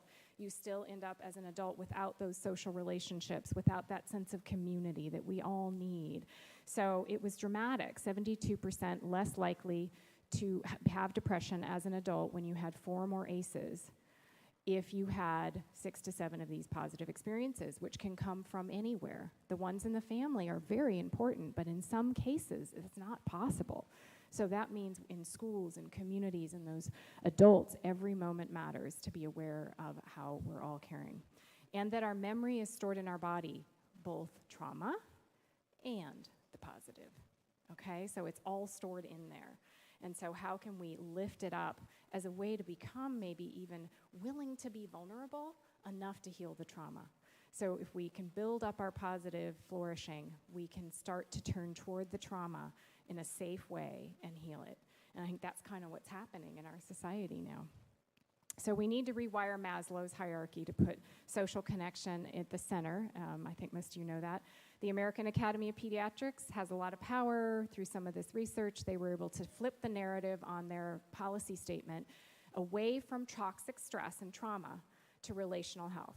So the policy statement recognizes trauma, but it promotes relational health for everyone.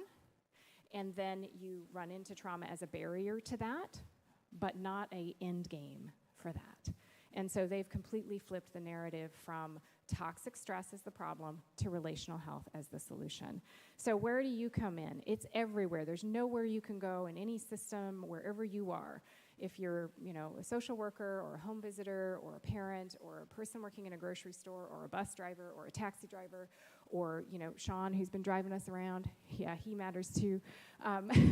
Every moment matters and every context matters. So we can really start to tackle this from everywhere. I'll just give you a few examples. So this is, again, sorry, I'm showing you some data tables that are probably hard to see. But basically this 73% versus 48% number is the prevalence of families that experience those resilience qualities that I told you about based on their relationship with their healthcare provider. Now, keep in mind when kids are young, they go to the doctor. And we're missing a lot of opportunities to help in those 15 well visits and then the 5 or 6 other acute care visits that seem to happen. So it's a lot of visits to this place. When families feel that they have a close relationship where they feel really listened to and seen and respected by their provider, they are much more likely to be resilient, which then runs right into improving the resilience of the child, their school readiness, their school engagement, and their lifelong well-being. So it's very important that we realize we really, literally, your well-being, your being matters to the well-being of those families and in turn those children, wherever you are. And in terms of protective routines and habits, things like, limits on TV and eating meals together, all of those also went up dramatically. So those relationships also matter a lot. The other is cultivating the capacity for compassion, which doesn't mean fixing. We go from fixing to connecting. We don't have to fix everything, but we do need to be present with each other to care. And so there's a whole book on compassionomics. It's actually another field of study like salutogenesis that we don't talk a lot about, but 40 seconds of empathy, kindness, purposely directed at a person reduces their anxiety dramatically. And they actually did brain tests and biologic tests to show that. So we have within us a powerhouse called presence, authentic care. If we can't find it, it's probably because we didn't get it, so we work on that. You can't fake it. Our bodies know. Our bodies can read and feel. And so we can do, you fake it till you make it is a pretty good thing to do, but we actually need to cultivate it within ourselves. And it's really just being present and caring and not necessarily fixing. So when healthcare providers take that time, outcomes improve, medical costs decrease. There's a lot of studies on this. And so you can read all about it if you want. This is a book that got synthesized that. But also burnout is reduced. When we actually think, okay, it's, compassion fatigue, if you've ever heard of that, to me is more, I feel like I have to fix it. And I get fatigued trying to fix it all. That's not really what I'm talking about. I'm talking about caring even if we can't fix it. Not removing our hearts from each other just because we can't fix it, and maybe working together to both maybe grieve that we can't, if we can't, but not necessarily fixing it all, because that leads to burnout. But burnout and joy in practice can increase even in difficult settings where we're every day meeting a lot of adversity. So I'm going to just give a little plug for well visits for those of you who work outside of the healthcare field, because only half of them occur. And they're really a place where we can reach young children and families from birth on. They start at the newborn, first week, 15 different visits in the first couple years of life, and they often don't happen. And this is where we can actually do create those relational health homes and start working across healthcare and community to solve those social and relational factors that aren't necessarily going to be solved in the doctor's office, but we have this base, and yet we're not really optimizing it, and it's paid for, required for all health plans, and so I'm just going to put a plug in for that for healthcare as a place and where we can really promote those positive experiences. And I just showed you what happens when a provider really connects with the family and helps them keep their hope and their strengths up, a sense of strengths, and mirrors those strengths to them, and so on. About half occur before school, and only 1 in 3 children still today are being screened for developmental problems before they enter school. And in Tennessee, it's a little better. You're 11th in the country, actually, so you're better than the average, and that's really great. But it's still about 40% in your state, so we still have 60% that don't. So we've created this little through research, tool for families to use. So it's family facing, so they get to control and self-assess and pick their priorities and say what they want to talk about. So when they're met, it's their agenda. And when you meet another person's agenda and they're engaged also with youth and they say, I want to talk about this, you don't really care what it is. They're engaged, and then you pull the thread of that engagement to look at the bigger picture. But people have to want something. And so how can we give families a way to share the data we need to have screeners and everything like that, but in a way they feel safe, they own their data, and they pick their priorities about what to talk about. And then you celebrate the strengths. You ask them, can we talk about this? And what do you think we should do? And what do you want? And then you build that trust, and then you can start to get the things going. So that's really what our research showed for this kind of tool. Also schools, when teachers and children are close. So this is a really difficult issue, because what does that mean? But there are studies to define what does teacher-child closeness mean? How do we communicate with children when they maybe didn't do what we thought they should do in a way that helps them actually grow and learn versus shut down and drop out? And so teacher-child closeness is incredibly protective, just like parent-child closeness is. All 5 outcomes, whether it was cognitive, inhibitory control, these are formal words, but that basically means acting out, being able to be flexible, not having to have everything perfect all the time, working memory, reading scores, math scores all go up in the presence of this. So we all matter wherever we are. And finally, the community. So I fell in love with the concept of the competent community when I was about 15 years old. And I worked in a long-term care facility, volunteering, helped write letters for old people who couldn't write, or went and bought their grandkids gifts and mailed them for them, or read their letters from their family, things like that. And I would want to take them to the park, which was down the street, but there was no ramp to get them in a wheelchair. So I got upset about that. So I started counting how far I would have to go to get a safe entry into that park. It would be like 2 miles. And there was one teeny little place. And so I went to the Chamber of Commerce, who I thought was like the Congress of a city. And, and I said, I've got this problem. I've got these beautiful older people who really want to go see the birds and the trees and the water and be a part of life and talk to people. And I can't get them into this park safely in any way. Like, me rolling them up a hill probably wouldn't be very safe. And so they fixed it. This was before the Americans with Disabilities Act had passed. I couldn't believe it. They just did it. But I presented them data and a story. I presented them a story, and I counted the steps, and I estimated in my little brain, I went to Home Depot even, how much would it cost them to do it, and the joy that would happen as a result, and probably even savings in healthcare costs. So for whatever reason, that's how my brain worked, and it worked. And so I was like, well, that is exciting. That is really exciting. Let's see what else we can do. But the community has to be at the center of this. And a commitment to well-being is the first thing. Are we committed to well-being, or are we committed to getting rid of bad stuff? It matters where you start. It matters if you're trying to look for the good versus get rid of the bad. And I'm not sure we can get rid of the bad until we lift ourselves up to care enough, and to know how much we can actually lift up our hopes when we're together and express ourselves and do all those healing practices. So that's where I want to talk about mattering, because I think mattering, a sense that you matter, is really in the water system. It's in the air that you breathe. It's in this room. People can really cast an energetic without saying a word that makes other people feel like they don't matter. And we are really skilled at that. But we have as many skills or more to help make sure we know that we all matter. It's a deep work, and I encourage myself always to do it, because I will keep growing. But this was a study that looked at children who had been maltreated and tested if maltreatment contributes to a sense of not mattering, and whether that was what was really the link between maltreatment and maladjustment, meaning mental health problems, dropping out of high school.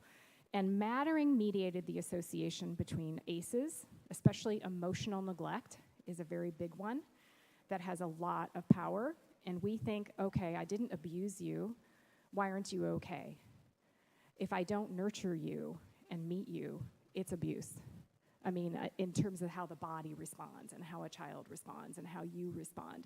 And that was that sense of internalized not mattering.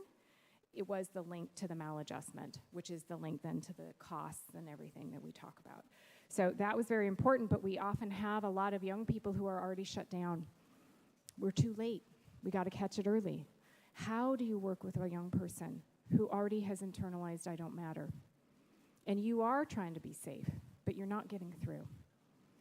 And that's a science I want to keep studying, because there is an answer to that. We can fix lymphoma, we can fix this. That's not easy either. We looked at cells. Well, now we can look at ourselves, and not just our cells. So Mattering Stigma and Reaching Youth is a study that you don't need to read, but if you do, I'll give you the slides. But it was the level of mattering or not was not linked to whether a youth felt they wanted help. So it's not like they've shut down to they know they need help.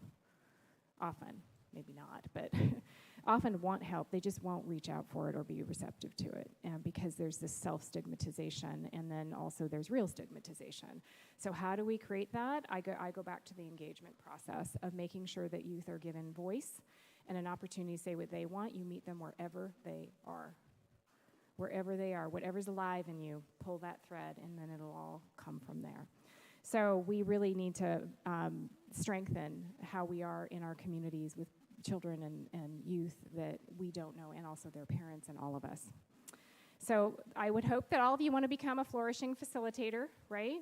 Okay, we can have a flourishing facilitation program at some point where we start with a positive construct of health. That's our bar.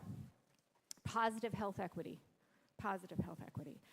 We learn about the science and practice, just like we practice healing, and they're very similar pathways, and translate the science into policy and practice. And I think I might be coming back in May, and that's where we're going to be talking a lot about how do you build this in, bake this into how we pay for things, how we train, how we accredit, how we do performance measurement, what you get to do every day if you're out in the field, so that you can actually be that flourishing facilitator. So with that, do I have one more minute? Okay, I'm going to end with just some principles that you've already heard, but I'm going to put them on one page for you. So this is what I call the new science of thriving, where we bring a lot of different scientific streams together into an integrated science of thriving, where we focus on the capacity for positive human development and flourishing, even in the face of adversity and illness. We focus on that. We advance skills for well-being, which are learned abilities that you can learn and unlearn and learn again, requiring enabling context. My context matters, your context matters. I moved from Portland, Oregon to Baltimore, Maryland, and I left 35 big community, and I have been impacted by that. My context matters no matter how much of a flourishing facilitator I am. I'm impacted. So how we can really build those enabling contexts and supports through any door for young people and everyone to rewire the impacts of trauma, where those theater programs and poetry programs and opportunities are just everywhere. They're just everywhere. Keep the focus on the social, emotional, environmental context and dynamics that we are co-creating. There's a saying, I think it's an American Indian saying, that if you don't like the dream, if you don't like what's happening, change the dream. So how can we dream differently? And whatever we're dreaming right now will impact the future. And if we're only looking at the problems, which are there, but we don't dream up something or let ourselves dream, just let yourself dream. It doesn't have to come true, but it more likely will if you let yourself dream it and get specific. Get specific. Imagine a world that is different, and what would it look like, and it will drive us through that. Balance our conventional focus on negative development, getting rid of bad things like diagnoses and stuff, and risk factors and pathology, on an equally explicit focus on strengths and what is already whole. That is my hypothesis, that we are already whole. And I have a lot to say about that, and maybe another talk. Innovate to engage largely untapped capacities. The research is rich with self, family, community-led healing that our policies and programs can really support and enable. Sometimes it's the difference between having $25 as an early care worker to buy the curriculum to support your kids. That is often what the gap is. And so our policymakers need to know that yes, $25 matters.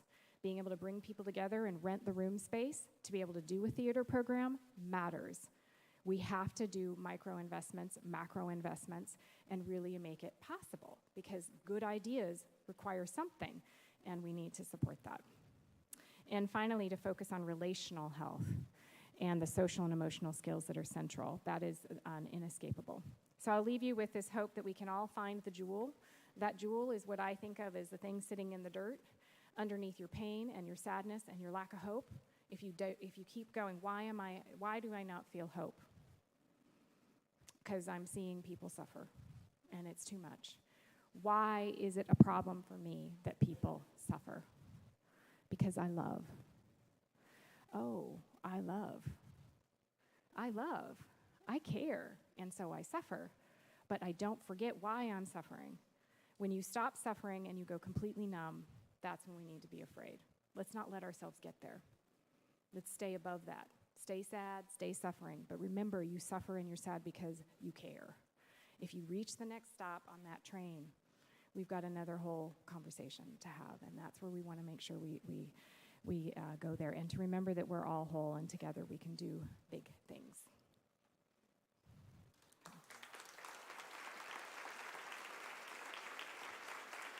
Do you want to take questions?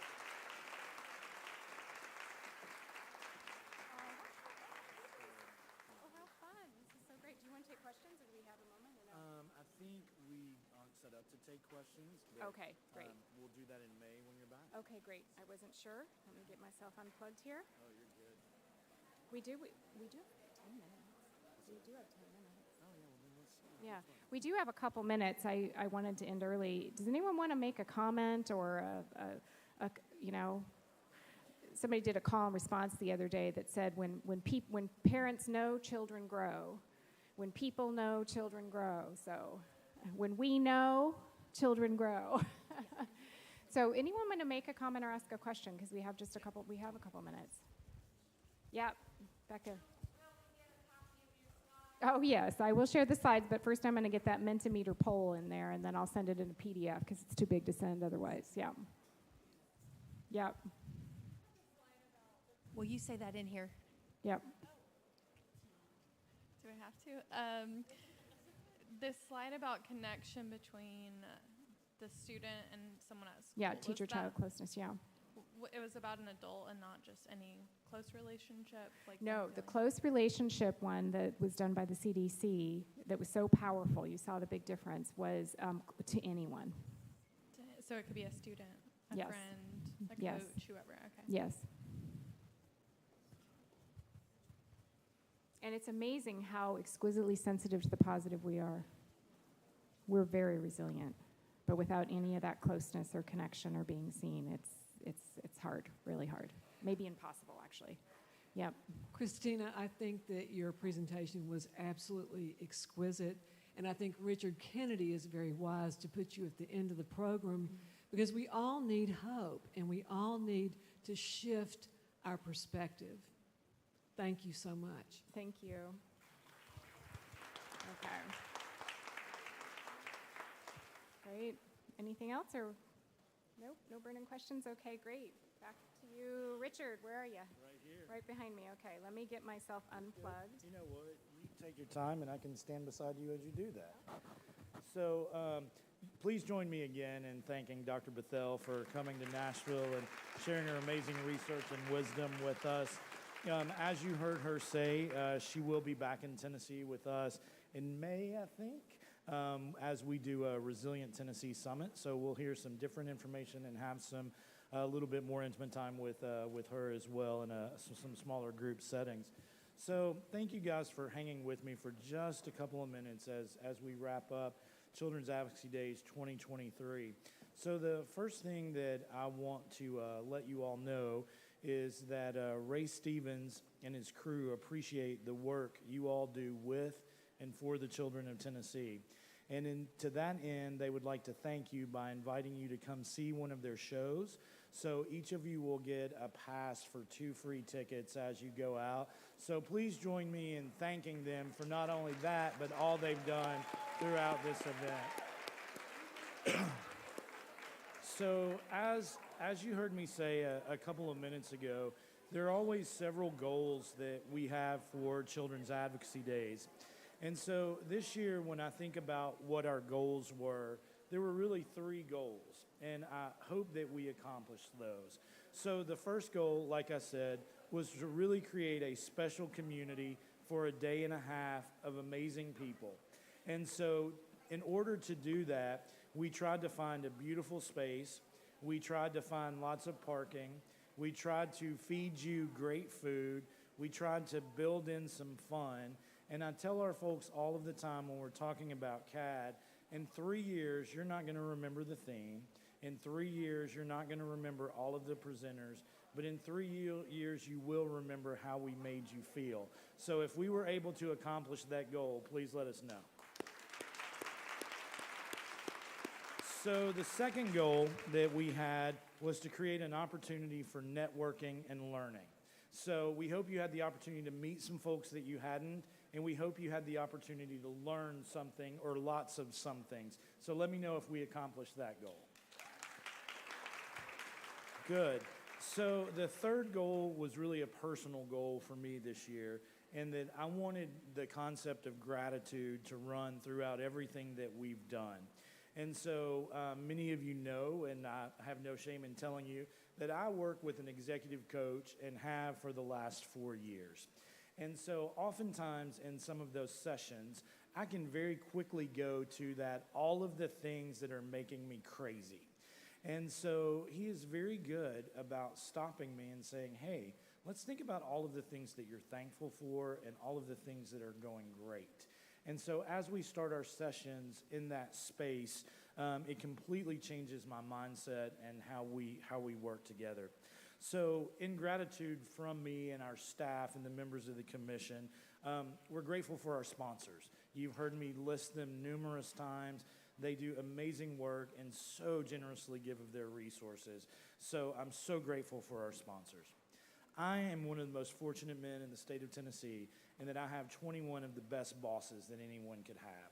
And so I'm grateful for Judge Phil, y'all, for being here with us for a whole day and a half, which is taken away from his work in Hamilton County. So join me in thanking Judge and Ella and Stephen Neely, who were here for the majority of the time. I think, and this is probably biased, but I will work with Dr. Bethel to get the data to support this. I think we have the absolute best team at the Tennessee Commission on Children and Youth, and there are simply no other folks that I would rather work with every single day. So I'm incredibly grateful for the work and the support and the planning that they all do as well. At the commission, we're a small staff. We're a staff of 30. And so for many years, I would refer to folks as former employees when they went to other places. And I realized that I did not like the way that made me feel. So I am no longer referring to people who used to work at the commission in that way. I am referring to them as TCCY alumni. So I am grateful that Roger Jowers, who served many years as the Southwest Regional Coordinator, Ms. Faye Delk, who was the Communications Director for the Commission for many years, and for those of you that were here yesterday, Linda O'Neill, to be here. So I'm grateful that they're still involved and are still passionate about the work. The last gratitude that I have is really for all of you. So this is hard work. You know, for those of you that are working directly with children in their homes, with their parents, thank you. For those of you that are working in courts and dealing with children at some of the most difficult times in their lives and their families' lives, thank you. If you're working in schools, thank you. If you're working with the youngest Tennesseans and their families, thank you. Again, I know how incredibly hard this work is, and I know oftentimes the focus that we get are when things go wrong. But I think it was Edward that said in his presentation, the 1,000 things that were right. So please know how grateful I am for you all for what you do every single day. When I was in undergrad, I was firmly convinced that when I grew up, I was going to work for the National Park Service. I was going to be a park ranger. That's what I wanted to do. So much so that I spent a couple of summers working in Yellowstone and was very fortunate when they offered me a job out of undergrad. And I very quickly realized a couple of things. One is I realized that in 1991, I would be broke working for $15,000 a year. And then the second thing was that they were going to put me at Roosevelt Lodge, which was the most remote part of the park. And I was going to be there with 10 other guys from the first snowfall, which was typically in October, until the snow melted in March. And I thought to myself, I have seen The Shining. I am not doing this. So I was extremely thankful that the Boy Scouts offered a job in New Orleans, so I was able to not do that. But having the opportunity to be in Yellowstone and be passionate about our national parks, I quickly became a fan of Teddy Roosevelt. And now, like all other men, there are things that he did that I just do not think was right, but there were lots of things that he did that I really loved. And so one of my absolute favorite quotes is a Roosevelt quote. And he said, "By and far, the best prize that life has to offer is the chance to work hard at work worth doing." And so I think about that with all of you. I think about that with the privilege that I have to sit in the seat that I do every day. So thank you all for working hard at work worth doing. So thank you for being with us at Children's Advocacy Days 2023. We look forward to hearing your thoughts about the event so we can make it even better. But even more, thank you for being here and safe travels home. Thank you.